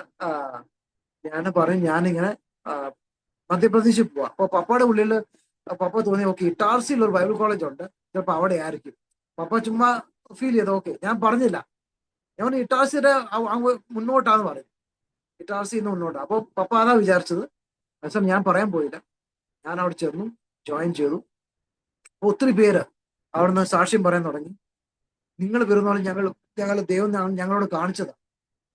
കണ്ണാടിയിട്ട് ഒരാൾ ഇങ്ങനെ വരുന്നുണ്ട്, പുള്ളിയുടെ പേര് സ്റ്റീഫൻ എന്നാണ്. ഇങ്ങനെ ഒരു സിസ്റ്റർ, എന്നെ അറിയാത്തൊരു സിസ്റ്ററാണ് അത് പറയുന്നത്. നിങ്ങളുടെ പേര് സ്റ്റീഫൻ അല്ലേ? ഇവൻ അതെ, ഞങ്ങളുടെ ദൈവം ഒരു മാസം മുമ്പ് പറഞ്ഞത് നിങ്ങൾ ഇവിടെ വരുന്നുണ്ട്. അപ്പൊ ഞാൻ അങ്ങനെ സർപ്രൈസ് ആയി, ദൈവമേ ഇത് എങ്ങനെയാ. ഞാൻ എന്നിട്ട് ആ സ്ഥലം കണ്ടപ്പോൾ ദൈവം ഇത് 2 പ്രാവശ്യം കാണിച്ച സ്ഥലം ഞാനിവിടെ കൊണ്ടാക്കാൻ പോവാണ്. അങ്ങനെ അവിടെ നിന്ന് ഏകദേശം 15 വർഷം അവിടെയായിരുന്നു. ആ സമയത്താണ് അവിടെ ചെല്ലുമ്പോഴാണ് അറിഞ്ഞത് ഇതൊരു malaria prawn area, government declare ചെയ്ത സ്ഥലമാണ്, it's A malaria prawn area. അപ്പോ മനസ്സിലായി അവിടെ ഒത്തിരി പേർക്ക് 5ഉം 6ഉം 7ഉം പ്രാവശ്യം മലേറിയ വന്ന് കുറെ പേര് മരിക്കുന്നവരുമുണ്ട് മലേറിയ കാരണം. അപ്പോൾ ഞങ്ങള് കുടുംബമായിട്ടിരുന്ന് കർത്താവേ അങ്ങ് ഇവിടെ എത്ര നാളോട് വെച്ചിരിക്കുന്നു, ഞങ്ങൾക്ക് മലേറിയ വരാൻ പാടില്ല. സാംസ് 91 എടുക്കാൻ തുടങ്ങി. അത്ര എന്തെങ്കിലും മറവിൽ മത്സരിക്കുന്നവർക്ക് ഒരു അനർത്ഥം ഭയമാണ്. നിന്റെ വലത്തെ വശത്ത് 1000 അപ്പുറത്ത് 10,000 ഒരു അനർത്ഥം നിന്റെ കൂടാതെ അടക്കുകയില്ല. ആ വചനം ഉള്ളിൽ ഡിക്ലെയർ ചെയ്യാൻ തുടങ്ങി. കൺഫ്യൂസ് ചെയ്യാൻ ഡിക്ലെയർ ചെയ്യാൻ തുടങ്ങി. ദൈവത്തിന്റെ മഹത്വത്തിന് 15 വർഷം ഒരു മലേറിയ പോലും അടക്കം. ആ സമയത്ത് എത്രയോ പേർക്ക് മലേറിയ വന്നു, ഒരു മലേറിയ പോലും വരാൻ തുടങ്ങി. അപ്പൊ അത് അന്ന് അവിടെ ഉണ്ടായിരുന്ന ഒത്തിരി പിള്ളേരുണ്ട്, ഒത്തിരി പിള്ളേർ പറയാൻ ഒക്കത്തില്ല, ഒത്തിരി ഫസ്റ്റ് ജനറേഷൻ ക്രിസ്ത്യൻസ് 98% കർത്താവിനെ അറിഞ്ഞ് വീടിൽ ഉപേക്ഷിക്കപ്പെട്ട വചനം പഠിക്കാൻ വന്നിരിക്കുന്നത്, അവരെ ട്രെയിൻ ചെയ്യാൻ. അപ്പൊ വിശ്വാസത്തിൽ അവരെ ട്രെയിൻ ചെയ്യണം. അപ്പൊ അവർക്ക് വിശ്വാസം എന്താ പഠിപ്പിക്കണമെങ്കിൽ കർത്താവ് ഇതൊക്കെ ചെയ്തേ പറ്റത്തുള്ളൂ. അപ്പൊ ഇതൊരു മുഖാന്തരമായി. പിന്നെ ഉള്ളത് സിലിണ്ടറാണ്. ഞാൻ മനസ്സിലായി സിലിണ്ടർ ഓർഡർ ചെയ്തു. സിലിണ്ടർ നോർമലി 28 ദിവസം അവർ ചോദിച്ചപ്പോൾ 28 ദിവസം ഓടാറുള്ളൂ. ഓക്കെ, വരുമാനം ആകെ ഇത്രയും. പിന്നെ അതിനകത്ത് ഒരു 500 സിലിണ്ടറിലൂടെ പോയി കഴിഞ്ഞാൽ പിന്നെ എങ്ങനെ ജീവിക്കാൻ പറ്റാതുള്ളത് നിലയിൽ നിൽക്കുമ്പോഴാണ് ഒരു ജൂൺ മാസം സിലിണ്ടർ മേൽ കർത്താവ് പരിശുദ്ധാത്മാവ് ഞങ്ങൾ എഴുന്നേൽപ്പിച്ച് ഞങ്ങൾ ഒന്നിച്ച് ആ സിലിണ്ടർ മേൽ കൈവച്ച് പ്രാർത്ഥിച്ചു. കർത്താവെ പരിശുദ്ധാത്മാവ് പറഞ്ഞു ഡിക്ലെയർ ദ ഡേയ്സ്. അങ്ങനെ ഞാൻ ഓക്കെ 28 ഡേയ്സ് അല്ലേ, ഒരു മാസത്തെ എങ്ങനെ വിശ്വാസം. ഞാൻ പറഞ്ഞ കർത്താവ് ഒരു 3 മാസം ഓടി കിട്ടിയാൽ it will be A miracle. പ്രാർത്ഥിച്ചു. പക്ഷെ ദൈവത്തിന്റെ മഹത്വത്തിന് വേണ്ടി പറയട്ടെ, 3 മാസവും 10 ദിവസവും ഇവിടെ ആ സിലിണ്ടർ ഓടി. 10 ദിവസം കൂടുതലാണെന്ന് തോന്നുന്നു ഓടിയത്. അത് എന്റെ വിശ്വാസം വളരെ അങ്ങ് വർദ്ധിപ്പിച്ചു. അങ്ങനെ പിന്നെ ഞാൻ വീണ്ടും അങ്ങനെ പ്രാർത്ഥിക്കാൻ തുടങ്ങി. പിന്നെ അവരെ കർത്താവിന്റെ മഹത്വത്തിന് വേണ്ടി ഒരു സിലിണ്ടർ ഏകദേശം 6 മാസം കൂടുതൽ ഓടിയ സമയമുണ്ട്. കാരണം അന്ന് സമയത്താണ് വളരെ ഞെരുങ്ങിയ സമയം, വളരെ ഞെരുങ്ങിയ സമയം. അന്ന് ആ സിലിണ്ടർ 6 മാസം കൂടുതൽ എങ്ങനെ ഓടി ആർക്കും പിടി. പക്ഷെ ആ ക്യാമ്പസിലും അവിടുത്തെ ട്രെയിൻ ചെയ്ത ആൾക്കാർക്ക് വലിയൊരു സാക്ഷ്യമാണ്. കാരണം ഞങ്ങൾ ഇപ്പോഴും ആ ഗ്യാസ് ബുക്ക് വെച്ചിട്ടുണ്ട്. ആ ഗ്യാസ് ബുക്ക് സാക്ഷ്യമാണ്. ഞാൻ പറയുന്നത്. കാരണം അതിനകത്തുള്ള എൻട്രി വരുന്നത് സാക്ഷ്യമാണ്. ഇങ്ങനെ കർത്താവ് അത്ഭുതമായിട്ട് വഴി നടത്തി. ആ, പിന്നെ ആ സമയത്ത് മോനുണ്ടായി. ആ മോൻ അവന് പനി പിടിച്ച് വളരെ ഇങ്ങനെ ആടുക, വളരെ ഷിവർ ചെയ്യുക. ഹോസ്പിറ്റലിൽ ഏകദേശം ഭോപ്പാലിലെ ഹോസ്പിറ്റൽ ആണെങ്കിൽ 10-20 കിലോമീറ്റർ ദൂരെയാണ്. പിന്നെ ഇട്ടാസി ആണെങ്കിൽ സെന്റ് ജോസഫ് ഹോസ്പിറ്റൽ ഉണ്ട്, അത് ആയാലും ഏകദേശം ഒരു 70-80 കിലോമീറ്റേഴ്സ് ദൂരെയാണ്. അടുത്തൊരു ഹോസ്പിറ്റൽ ഇല്ല. ക്ലിനിക് എന്ന് പറഞ്ഞാൽ അത് ഗവൺമെന്റ് സർക്കാർ ഒരു ക്ലിനിക് ഉണ്ട്, ഒരു ചെറിയൊരു, അത് പേരിന് വേണ്ടി, അത് ആരും കാണാനില്ല. അങ്ങനെ ഒത്തിരി പേര് അവിടെ മരിക്കുന്നത്. ഇങ്ങനെ നിൽക്കുമ്പോൾ രാത്രി ഇങ്ങനെ കുഞ്ഞ് ഷിവർ ചെയ്യും, എന്താ ചെയ്യണമെന്ന് അറിയത്തില്ല. അത് വീണ്ടും പ്രാർത്ഥിച്ചു, ദൈവമേ പുറത്ത് ഇറങ്ങി പ്രവർത്തിക്കണം. ഞങ്ങൾ ഒന്നിച്ച് കൈ കൊടുത്ത് പ്രാർത്ഥിച്ചു. 2 മിനിറ്റിനുള്ളിൽ അവന്റെ മോന്റെ പണി എവിടെ പോയി എന്ന് അറിയത്തില്ല. അങ്ങനെ ആ സമയത്ത് വൈഫിന് PCOD ഉള്ള സമയമാണ്. ഡോക്ടർ ഡിക്ലെയർ ചെയ്തതാണ്. എന്നെ ബോംബെയിൽ അയക്കാൻ നേരത്തെ തന്നെ ഞാൻ മെഡിക്കൽ ട്രീറ്റ്മെന്റ് ഒക്കെ ചെക്ക് നോക്കിയതാണ്. ബോംബെ തന്നെ ഡിക്ലെയർ ഡോക്ടർ എന്ന് പറഞ്ഞാണ്, your wife is going to barrens, please forgive us. Treatment നോക്കിയിട്ട് ഒരു രക്ഷയില്ല. ആ സാഹചര്യത്തിലാണ് പിപ്രിയയില് കർത്താവ് ഞങ്ങൾക്ക് ഒരു മൂത്ത മോനെ, ആദ്യത്തെ മോൻ അവിടെ ജനിക്കുന്നത്. ഒരു അൺസീൻ സർക്കംസ്റ്റാൻസസ്, അല്ലെങ്കിൽ വളരെ ഡിഫിക്കൽട്ട് സർക്കംസ്റ്റാൻസിലാണ് മൂത്ത മോൻ ജനിക്കുന്നത്. രണ്ടാമത്തെ മോൻ ജനിക്കുന്നതും അങ്ങനെ തന്നെയായിരുന്നു. മൂത്ത മോൻ ജനിച്ചു. അവനിപ്പോ ഏകദേശം 8 വയസ്സ് 9 വയസ്സ് 10, അവന് പ്രാർത്ഥിക്കുന്നുണ്ട്, കർത്താവെ എനിക്ക് ബ്രദറിനെ കിട്ടിയാൽ കൊള്ളാമെന്നുണ്ട്. അവൻ പ്രാർത്ഥിക്കുന്നുണ്ട്. ആ സമയത്ത് 2018 വൈഫ് കൊട്ടാരക്കരയില്ല, അവിടെ പോയി. അവിടുന്ന് കൊച്ചി എറണാകുളത്ത് ഒരു വലിയൊരു അറിയപ്പെടുന്ന ഒരു ഡോക്ടറുണ്ട്. പുള്ളിക്കാരത്തിന്റെ പല ഇന്റർവ്യൂ ഒക്കെ TV-യിൽ വന്നിട്ടുണ്ട്. വലിയൊരു ഗൈനക്കോളജിസ്റ്റാണ്. പുള്ളിക്കാരത്തിന്റെ അടുത്ത് പോയി എല്ലാ ടെസ്റ്റും ചെയ്തിട്ട് പുള്ളിക്കാരത്തി വൈഫിനെ വിളിച്ചിട്ട് പറഞ്ഞു, സ്മിതയെ വിളിച്ച് പറഞ്ഞു, നിങ്ങൾക്ക് ദൈവം ഒരു മോനെ തന്നിട്ടുണ്ടല്ലോ, ഈ സാറ്റിസ്ഫൈഡ് ഇല്ല. കാരണം ദർ ഇസ് നോ ഹോപ്പ്. അങ്ങനെ നിങ്ങൾക്ക് ഒരു സാഹചര്യം ഇല്ല. Nothing that is left. പുള്ളി വിഷമത്തോടെ പുറത്തു വന്നു. അത് കഴിഞ്ഞിട്ട് ആ റിപ്പോർട്ട് എടുത്ത് സെക്കൻഡ് ഒപ്പീനിയൻ എടുക്കാന്ന് പറഞ്ഞിട്ട് കൊട്ടാരക്കര ഗവൺമെന്റ് ഹോസ്പിറ്റലിൽ ഒരു പ്രായം ഒരു ഗൈനക്കോളജിസ്റ്റ് ഉണ്ട്, പുള്ളിക്കാരത്തെ എടുത്ത് കാണിച്ചു. പുള്ളിക്കാരത്തി അത് തന്നെ അഭിപ്രായം പറഞ്ഞു. ദർ ഇസ് നോ സോറി, നമ്മൾ വിഷമിക്കേണ്ട, ദൈവം തന്നിട്ടുണ്ടല്ലോ. ഓക്കെ. 2019 ഒരു ദേവദാസൻ ഞങ്ങൾ അവിടെ MP അയക്കുന്ന നേരത്തെ 2019 പാസ്റ്റർ TM ജോയൽ എന്നൊരു പാസ്റ്റർ ഉണ്ട്. ഞങ്ങൾ പണ്ട് ബോംബെയിൽ ഉണ്ടായിരുന്ന പാസ്റ്റർ, ഞങ്ങളുടെ പാസ്റ്റർ ആയിരുന്നു.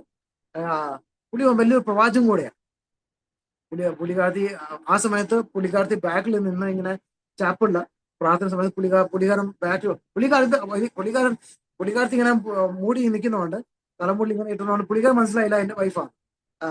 പുള്ളിക്കാരൻ നേരെ വന്നിട്ട് പറഞ്ഞു, മച്ചി എന്ന് വിളിച്ച പോലെ 6-ാം മാസം ദൈവം നിങ്ങൾക്ക് സന്താനം തരും.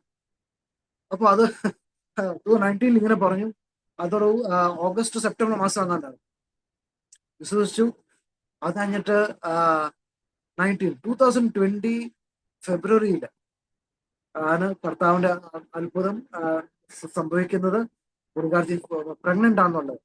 കാരണം ഇതിനു മുമ്പേയും 2015 പ്രഗ്നൻസി സംഭവിച്ചതാണ്, പക്ഷെ അത് നടന്നില്ല. 3 മാസത്തിനുള്ളിൽ അത് പോയി. അപ്പൊ ഒരു സാഹചര്യങ്ങളും ഇല്ല. 2000 ഫെബ്രുവരിയിൽ പ്രഗ്നന്റ് ആണെന്ന് മനസ്സിലായി. അങ്ങനെ നവംബർ 2020 നവംബറിൽ കോവിഡിന്റെ സമയങ്ങളാണ്. ആ സമയത്ത് ദൈവം ഞങ്ങൾക്ക് അത്ഭുതമായിട്ട് രണ്ടാമത്തെ ഒരു മോനെ, മൂത്ത മോന്റെ പേര് ഗബ്രിയേൽ എന്നാണ് പേര്. അന്ന് അത് ഒരു ഞാൻ ദൈവത്തോട് ചോദിച്ചത്, ദൈവം എന്താ പേരിടണം? അങ്ങനെ ഗബ്രിയേൽ എന്ന് പേരിട്ടതാ. അപ്പൊ ഒത്തിരി പേരെ കളിയാക്കാൻ തുടങ്ങി. ഗബ്രിയേൽ വന്നു, ഇനി മിഖായിൽ വരാൻ സമയം ആയിട്ടില്ല.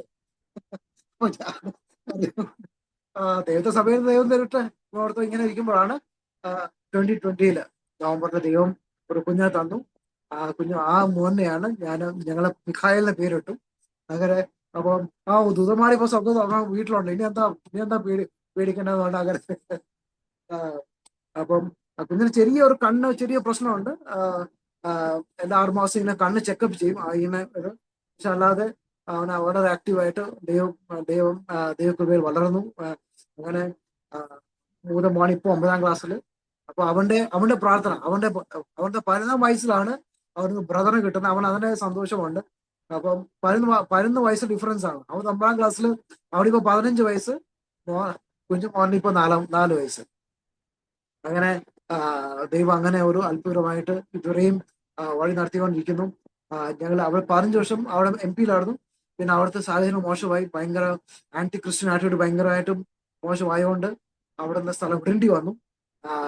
അവിടുന്ന് പിന്നെ കഴിഞ്ഞ വർഷമാണ് ഞങ്ങൾ ബോംബെയിൽ വന്നതും ഇവിടെ ഒരു മോനെ ഇവിടെ സ്കൂളിൽ ചേർത്തതും പിന്നെ അഗാപ്പെ ബൈബിൾ ഇൻസ്റ്റിറ്റ്യൂട്ട് പാസ്റ്റർ ജോമോന്റെ കൂടെ ചേർന്ന്. കാരണം എന്റെ വിഷൻ എപ്പോഴും നോർത്ത് ഇന്ത്യ ആയിരുന്നു, നോർത്ത് ഇന്ത്യൻ ആൾക്കാരെ ട്രെയിൻ ചെയ്യണം. അപ്പോൾ പാസ്റ്റർ ജോമോയുടെ സംസാരത്തിൽ മനസ്സിലായത് മഹാരാഷ്ട്രയിലും പ്രത്യേകിച്ച് ദൈവം ഒത്തിരി കുറവാണ്, പ്രത്യേകിച്ച് മഹാരാഷ്ട്രൻസിനടുത്ത് ഒത്തിരി ചർച്ചസ് ഉണ്ട്, IPC ചർച്ചകൾ ഒത്തിരി ചർച്ചസ് ഉണ്ട്, പക്ഷെ മഹാരാഷ്ട്രൻസിന് ഇടയ്ക്കുള്ള പ്രവർത്തനം ഒത്തിരി കുറവാണ്. അപ്പോൾ എൻ്റെ ഉള്ളിൽ ഒരു ആഗ്രഹം, മഹാരാഷ്ട്രൻസിന്റെ ഇടയ്ക്ക് മെമ്പർഷിപ്പ് IPC ചർച്ചിൽ ഉണ്ടെങ്കിൽ തന്നെ എന്റെ മൊത്തം ഫുൾ ഫോക്കസ് മഹാരാഷ്ട്രൻസിന് ഇടയ്ക്ക്. അങ്ങനെ പുള്ളിയുടെ കൂടെ ദേവയില് മഹാരാഷ്ട്രൻസിന്റെ ഇടയ്ക്ക് ചേർന്ന് പല സ്ഥലത്ത് പോയി ശിശു അറിയിക്കാനും വചനം പഠിപ്പിക്കാനും ഒക്കെ ദൈവം ഉപയോഗിക്കുന്നു. എനിക്ക് പ്രശംസിക്കാൻ ഒന്നുമില്ല. ഇതുവരെയും കർത്താവ് ഉപയോഗിക്കുന്നു. വൈഫ് പുള്ളിക്കാർത്തി ഒരു കൗൺസിലിംഗ് ഒക്കെ കഴിഞ്ഞ ആളാണ്. അപ്പോൾ ഒത്തിരി പേരെ പ്രത്യേകിച്ച് സ്റ്റുഡൻസിനായാലും കൗൺസിലിങ്ങിനൊക്കെ ചേരും. പിന്നെ ഒത്തിരി സഹോദരിമാർക്ക് പ്രാർത്ഥിക്കാനൊക്കെ അത്യാവശ്യം ആലോചന പറയാം. അങ്ങനെ ആ രീതിയിൽ കർത്താവ് ഉപയോഗിക്കുന്നു. അങ്ങനെ ഇതുവരെയും ദൈവം അങ്ങനെ അത്ഭുതമായിട്ട് അങ്ങനെ പറയാനെങ്കിൽ ഒത്തിരി കാര്യങ്ങളുണ്ട് കേട്ടോ, ഒത്തിരി കാര്യങ്ങളുണ്ട്, പല ഡിഫറെന്റ് എക്സ്പീരിയൻസസ്. ഞാൻ ഒരു എക്സ്പീരിയൻസ് പറഞ്ഞ് ഞാൻ നിർത്താൻ ആഗ്രഹിക്കുന്നു. ഞാൻ 2019 കോവിഡ് ഒക്കെ വരുന്നതിന്റെ ഒരു വർഷം മുമ്പേ IIT-യുടെ ഒരു ഫാമിലി കോൺഫറൻസ് ഊട്ടിയിലുണ്ടായിരുന്നു. അത് മെയ് മാസം അവസാനമാണ്. അപ്പൊ ഞങ്ങൾക്കൊരു മൊബൈൽ മെസ്സേജ് വന്നു, ഊട്ടിയിൽ ഭയങ്കര തണുപ്പാണ്, അപ്പോൾ തന്നെ അവിടെ മഴയുമുണ്ട്, കുട എടുത്തോണം, ആശുപത്രി കമ്പിളി പോയപ്പോൾ എടുത്തോണം, സ്വെറ്റർ എടുക്കണം, എന്താ മെസ്സേജ് വന്നു. ഞങ്ങൾ അപ്പൊ സമയത്ത് ഞാൻ പാക്കിങ്ങിനാക്കി ഞാനിങ്ങനെ പോലെ ദൈവമേ ഇത്രയും ലഗേജോട്ടെ എങ്ങനെ യാത്ര ചെയ്യുക. ഉള്ളില് സ്വാഭാവികമായിട്ട് ഞാൻ പാക്കിങ് ചെയ്യുന്ന സമയത്ത് പെട്ടെന്ന് ദൈവശബ്ദം, അതേ ദൈവശബ്ദം വീണ്ടും, ഇനി ഒരു കമ്പിളി പോയപ്പോൾ എടുക്കാൻ പോകുന്നില്ല, ഒന്നും എടുക്കരുത്. ഞാൻ സ്വെറ്റർ എടുക്കുമ്പോൾ കർത്താവ് പറഞ്ഞു no you will not take it. വൈഫിന് വേണ്ടി വല്ല കമ്പിളി സ്വെറ്റർ നോ, മോൻ വേണ്ടി ഒരു കൊച്ചു സ്വെറ്റർ ഒരെണ്ണം വെച്ചോ എന്ന് പറഞ്ഞിട്ട് അപ്പൊ ഞാൻ ഒരു സ്വെറ്റർ വെച്ചു. ഞാൻ കുട എടുക്കാനായിട്ട് കർത്താവിന് കുട എടുക്കരുതെന്ന്, കുട എടുത്തില്ല. മാനസികമായിട്ട് നോക്കി കഴിഞ്ഞാൽ ഞാൻ വിട്ടിത്തരമാണ് കാണിക്കാൻ. കാരണം ഊട്ടിയിലാണ് പോകുന്നത്, ഫാമിലി കോൺഫറൻസ് ആണ്, ഭയങ്കര തണുപ്പാണ്, ഇതെല്ലാം മെസ്സേജ് വന്നു കഴിഞ്ഞു, ഇതെല്ലാം എടുത്തോണം. പക്ഷെ കർത്താവ് പറയുക എടുക്കണം. ഓക്കെ ശരി. അപ്പൊ എനിക്ക് ലഗേജ് പിന്നെ കുറവാണല്ലോ, ശരി ലഗേജ് കുറച്ച് എടുത്തുകൊണ്ട് ഞങ്ങള് കോയമ്പത്തൂർ ഇറങ്ങി. അവിടുന്ന് ബസ് അറേഞ്ച്മെന്റ് ചെയ്ത് ഊട്ടി സ്ഥലത്തെത്തി. അവിടെ ചെല്ലുമ്പോഴത്തേക്കും തണുപ്പായി. പക്ഷെ ഉച്ചയോടെ എത്തി. അപ്പൊ തന്നെ വെയിൽ വരുന്നുണ്ടല്ലോ, വലിയ തണുപ്പുണ്ടെങ്കിലും ഫീൽ ചെയ്യുന്നുണ്ടെങ്കിലും. അപ്പൊ ഞങ്ങൾ അവിടെ കോർഡിനേറ്റർ ഉണ്ട്, പാസ്റ്റർ കണ്ടിട്ട് ലഗേജ് കണ്ടിട്ട് കമ്പിളൊന്നും എടുത്തിട്ടില്ല. ഞാൻ പറഞ്ഞു എടുത്തിട്ടില്ല. അപ്പൊ പുള്ളി ഒരു സ്മൈല്, പുള്ളിക്ക് എന്നെ അറിയാം, കുറച്ചൊക്കെ അറിയാം. അപ്പം എക്സ്പീരിയൻസ് ഒക്കെ പുള്ളി ഷെയർ ചെയ്തിട്ടുണ്ട്. അപ്പൊ പുള്ളി ജസ്റ്റ് ഒന്ന് സ്മൈൽ ചെയ്തു. ആൻഡ് ഞങ്ങൾക്ക് വേണ്ടി വെച്ചിരിക്കുന്ന മുറി തന്നു. ഞങ്ങൾ ആ മുറി തുറന്നു നോക്കിപ്പോണ്ട് ഓരോരുത്തർക്ക് വേണ്ടി 3 കമ്പിളി പോയപ്പോൾ ഓൾറെഡി അവിടെ വെച്ചിട്ടുണ്ട്. അപ്പൊ കർത്താവ് എന്തുകൊണ്ട് അത് എടുക്കണ്ടെന്ന് പറഞ്ഞാൽ അതിന് മനസ്സിലായി. അത് കഴിഞ്ഞിട്ട് ഡൈനിങ് ഹാളിലോട്ട് പോയി. ഡൈനിങ് ഹാളിൽ പോകാൻ പറ്റും. ഡൈനിങ് ഹാളിൽ പോയി പോണ്ട് ഇഷ്ടം പോലെ സ്വെറ്ററും ജാക്കറ്റും വെച്ചേക്കുക. ഓരോരുത്തർക്ക് 2 ജാക്കറ്റ് എടുക്കാൻ പറഞ്ഞാൽ അവിടെ കുഞ്ഞു പിള്ളേർക്ക് വേറെ ജാക്കറ്റ് വരെ ഉണ്ട്. അപ്പൊ ഞാൻ അവിടെ ദൈവത്തെ സ്തുതിച്ചു, ദൈവമേ അങ്ങനെ പറഞ്ഞത്. അപ്പൊ മഴയുടെ കാര്യം പറഞ്ഞു, പക്ഷെ ഞങ്ങൾ പുറത്തിറക്കുമ്പോൾ ഒന്നും മഴയില്ല. മീറ്റിംഗിൽ ഇരിക്കുമ്പോൾ നല്ല മഴയാണ്. മീറ്റിംഗ് കഴിയാറാകുമ്പോഴത്തേക്കും മഴ ഇല്ല, പുറത്ത് വരും. അത് കഴിഞ്ഞിട്ട് ഇപ്പോഴും എനിക്ക് ഓർമ്മ, കോയമ്പത്തൂർ സ്റ്റേഷനിൽ ഇറങ്ങിയപ്പോൾ അളിയൻ എന്നെ വിളിച്ചു, അളിയാതെ ഭയങ്കര മഴയാണ്, കുട മേടിച്ചു വേണം, ദയവ് കുട എടുക്കും, പിള്ളേരുണ്ടല്ലോ കുട എടുക്കാൻ പറയും. പക്ഷെ കുട എടുക്കാനായിട്ട് ഞാൻ ചിന്തിക്കുമ്പോൾ കർത്താവ് വീണ്ടും ദൈവശബ്ദം നോ. ഞാൻ പറഞ്ഞു ഓക്കെ, ഞാൻ വൈഫ് പറയുന്നുണ്ട് കുട മേടിക്കാം, എന്താ വടക്ക് ഇത്ര രൂപയാകത്തുള്ളല്ലോ, കുട മേടിക്കാം. ഞാൻ പറഞ്ഞു കർത്താവ് സമ്മതിക്കുന്നില്ല, പിന്നെ എന്താണ് ഞാൻ ഓക്കെ ശരി എന്നാൽ വേണ്ട. ഓക്കെ. അത് കഴിഞ്ഞിട്ട് തിരിച്ച് മീറ്റിംഗ് കഴിഞ്ഞ് കോയമ്പത്തൂർ സ്റ്റേഷനിൽ വന്ന് ട്രെയിനിൽ കയറുന്നവരെ മഴയുടെ ഒരു ശല്യവും ഇല്ലായിരുന്നു. അങ്ങനെ തിരിച്ച് കൊട്ടാരക്കര പോയി. പിന്നെ ഞങ്ങൾ തിരിച്ച് MP പോയി. മഴയുടെ ഒരു ശല്യവും ഉണ്ടായില്ല. അതേപോലെ ദൈവത്തിൽ ഒരു കാര്യം ഞാൻ മനസ്സിലാക്കിയത്, ആ, നമ്മൾ ദൈവത്തെ സേവിക്കുമ്പോൾ ദൈവരാജ്യത്തിൽ ഒരിക്കലും ബുദ്ധികൾ നടക്കുകയില്ല. വചനം പ്രവചന പ്രൊവേഴ്സ് പറയുന്ന പോലെ do not lean on understand, trust in the Lord, not lean on understand. ഒന്ന് ആശ്രയിക്കുക. അപ്പോൾ കർത്താവിൽ ആശ്രയിക്കാനായിട്ട് കർത്താവ് പഠിപ്പിച്ചു. കർത്താവാണ് പഠിപ്പിച്ചത്. അടികൾ ഓഫ് കോഴ്സ് എപ്പോഴൊക്കെ ഞാൻ ബുദ്ധിയിൽ ആശ്രയിച്ചിട്ടാണെന്നൊക്കെ എനിക്ക് കർത്താവ് നല്ല അടി കിട്ടിയിട്ടുണ്ട്. അത് ഞാൻ സമ്മതിക്കുന്നു, നല്ല അടി കിട്ടിയിട്ടുണ്ട്. അപ്പൊ ഇതുവരെയും ദൈവം ഇങ്ങനെ നടത്തുന്നു. ഞാൻ പറയുള്ളത്, കർത്താവ് എപ്പോഴും ഞങ്ങൾ നമ്മുടെ നല്ല സഹായിക, നല്ല തുണയാണ്. നമ്മുടെ ഈ ആവശ്യത്തിലും സാഹചര്യത്തിലും കർത്താവിന് വചനം പറയുക, ഞാൻ നിങ്ങളുടെ കൂടെ ഉണ്ടെന്ന് പറഞ്ഞാൽ കൂടെ ഉണ്ട്. ഒരു അനർത്ഥവും ഭയപ്പെടേണ്ട എന്ന് കർത്താവ് പറഞ്ഞിട്ടുണ്ടെങ്കിൽ കർത്താവ് ഒരു അനർത്ഥവും ഭയപ്പെടാൻ ആവശ്യമില്ല. കർത്താവ് ഞങ്ങൾ ചിരങ്കടിയിൽ കർത്താവിന്റെ ആ ചിരങ്കടിയിൽ വസിക്കുന്ന കർത്താവ് പറയുകയാണെങ്കിൽ അങ്ങനെ തന്നെ കർത്താവ് വചനത്തിന് മാറ്റമില്ല. ആക്കി കർത്താവിന്റെ വരവ് ഏറ്റവും അടുത്തിരിക്കുക. കർത്താവിന്റെ നമുക്ക് അതിനുവേണ്ടി ഒരുങ്ങാം. നമ്മുടെ എപ്പോഴും പ്രാർത്ഥനയാണ്, ഒരു വലിയ റിവൈവൽ ഉണ്ടാവണം. ഞാൻ വിശ്വസിക്കുന്നുണ്ട്, വലിയ റിവൈവൽ ഉണ്ടാകും, വലിയ ദൈവപ്രവൃത്തി നടക്കും. അതിന് ഞാൻ വിശ്വസിക്കുന്നു അരോമ TV അതിനൊരു മുഖാന്തരമായി മാറും ഈ റിവൈവൽ സ്പ്രെഡ് ചെയ്യാൻ വേണ്ടി. അതിനുവേണ്ടിയാണ് ഈ അരോമ TV ദൈവം തുടങ്ങിക്കുന്നുള്ളത് ഞാൻ പൂർണ്ണമായിട്ടും വിശ്വസിക്കുന്നു. Praise the Lord. അതുകൊണ്ട് ഈ അവസരം തന്നെ അരോമ TV ഒരിക്കൽ കൂടെ പ്രത്യേകം പാസ്റ്റർ ജോൺ ഡാനിയോട് വളരെ നന്ദിയുണ്ട്. റിയലി ഞാൻ വിശ്വസിക്കുന്നു ഈ ടിവിയിൽ കൂടെ വലിയ ഒരു ദൈവപ്രവൃത്തി നടക്കാൻ പോകും, വലിയൊരു റിവൈവൽ തന്നെ ദൈവം അത് ചെയ്യും. അതിനായി ദൈവദാസനെ ഉപയോഗിക്കും, ഈ കാലത്തിന് ഉപയോഗിക്കും. ദൈവം എല്ലാവരെയും ധാരാളമായി അനുഗ്രഹിക്കട്ടെ. ഒരിക്കൽ കൂടെ സകല മഹത്വം ദൈവത്തിൽ അർപ്പിച്ചുകൊണ്ട് നന്ദി. സ്തോത്രം. വളരെ അനുഗ്രഹിക്കപ്പെട്ടതായ ഒരു ജീവിതാനുഭവം പ്രിയ സ്റ്റീഫൻ പാസ്റ്ററിലൂടെ കേൾക്കുവാൻ ദൈവം കൃപ ചെയ്തത് ഓർത്ത് ഞാൻ ദൈവത്തിന് സ്തോത്രം ചെയ്യുന്നു. കേരളത്തിൽ ജസ്റ്റ് ജനിച്ചു, എന്നാൽ വളർന്നതും പഠിച്ചതും മിനിസ്ട്രി ചെയ്യുന്നതും എല്ലാം മുംബൈയിലും മധ്യപ്രദേശിലും വിവിധയിടങ്ങളിലായിട്ട് കർത്താവിന് വേണ്ടി നിലകൊള്ളുവാൻ ദൈവം സഹായിച്ചു. അതുകൊണ്ട് മലയാളം വേണ്ടതുപോലെ പ്രൊനൗൺസിയേഷൻ ചെയ്യുവാൻ, ഉച്ചരിക്കുവാൻ പലപ്പോഴും കഴിയാത്ത സാഹചര്യങ്ങൾ ഉണ്ടെന്ന് എനിക്കറിയാം. എങ്കിലും നന്നായി, വളരെ നന്നായി തന്നെ മലയാളത്തിൽ ഈ സാക്ഷ്യം പറയുവാൻ കർത്താവ് കൃപ ചെയ്തു. നമ്മുടെ മാതൃഭാഷ ആ മലയാളം, അത് ഒരു അനുഗ്രഹിക്കപ്പെട്ട ഭാഷ തന്നെയാണ്. മലയാളികൾ ഒരനുഗ്രഹിക്കപ്പെട്ട ജനത തന്നെയാണ്. ആ ഭാഷയിൽ സംസാരിക്കുവാനും സാക്ഷ്യം പറയുവാനും കർത്താവിന് വേണ്ടി സാക്ഷ്യം വഹിപ്പാനൊക്കെ ദൈവം കൃപ ചെയ്യുന്നത് ഒരു അനുഗ്രഹിക്കപ്പെട്ട ഒരു അനുഭവം തന്നെയാണ്. കർത്താവിൻ്റെ ദാസനെയും കുടുംബത്തെയും ആ നിലയിലും ദൈവം ഉപയോഗിക്കുന്നു എന്നറിഞ്ഞതിൽ ഒത്തിരി സന്തോഷമുണ്ട്. ഒരു വ്യത്യസ്തമായ അനുഭവം ജീവിതത്തിലുടനീളം ദൈവം തന്നു. പ്രീമച്വർ ബേബി എന്ന് വേണമെങ്കിൽ പറയാം. ആ നിലയിൽ ഈ ഭൂമിയിൽ ജനിച്ചോ, മാനുഷികമായി നോക്കിയാൽ ഡോക്ടർമാർ വിധി എഴുതി, പ്രിയപ്പെട്ടവർ കാഴ്ചക്കാരുടെ മുൻപിലൊക്കെ നമ്മളൊരു കാഴ്ച വസ്തു പോലെ അവഗണിക്കപ്പെട്ട, അല്ലെങ്കിൽ ഒരു നിന്ദിക്കപ്പെട്ട ഒരു ജീവിതത്തിൻ്റെ ആരംഭമായിരുന്നു ആരംഭത്തിൽ. എങ്കിലും പല സാഹചര്യങ്ങൾ, പല അനുഭവങ്ങളിലൂടെ ഒക്കെ കടന്നുപോയി ദൈവം അതിനെ റീഫോം ചെയ്ത്, റിക്രിയേഷൻ ചെയ്ത് ഒരു മാറ്റം വരുത്തി. കാരണം ദൈവം മാറ്റം വരുത്തുന്ന ദൈവമാണല്ലോ. സ്തോത്രം. ആ മാറ്റം നമ്മുടെ ശരീരത്തിന് വരുത്തിക്കൊണ്ട് തന്നെ ദൈവത്തിൻ്റെ ഉദ്ദേശശുദ്ധിയിലേക്ക്, ആ പദ്ധതിയിലേക്ക് ദൈവം രൂപപ്പെടുത്തിയെടുത്തു, പരുവപ്പെടുത്തിയെടുത്തു, ഒരുക്കിയെടുത്തു, വളർത്തിയെടുത്തു എന്ന് വേണമെങ്കിൽ പറയാം.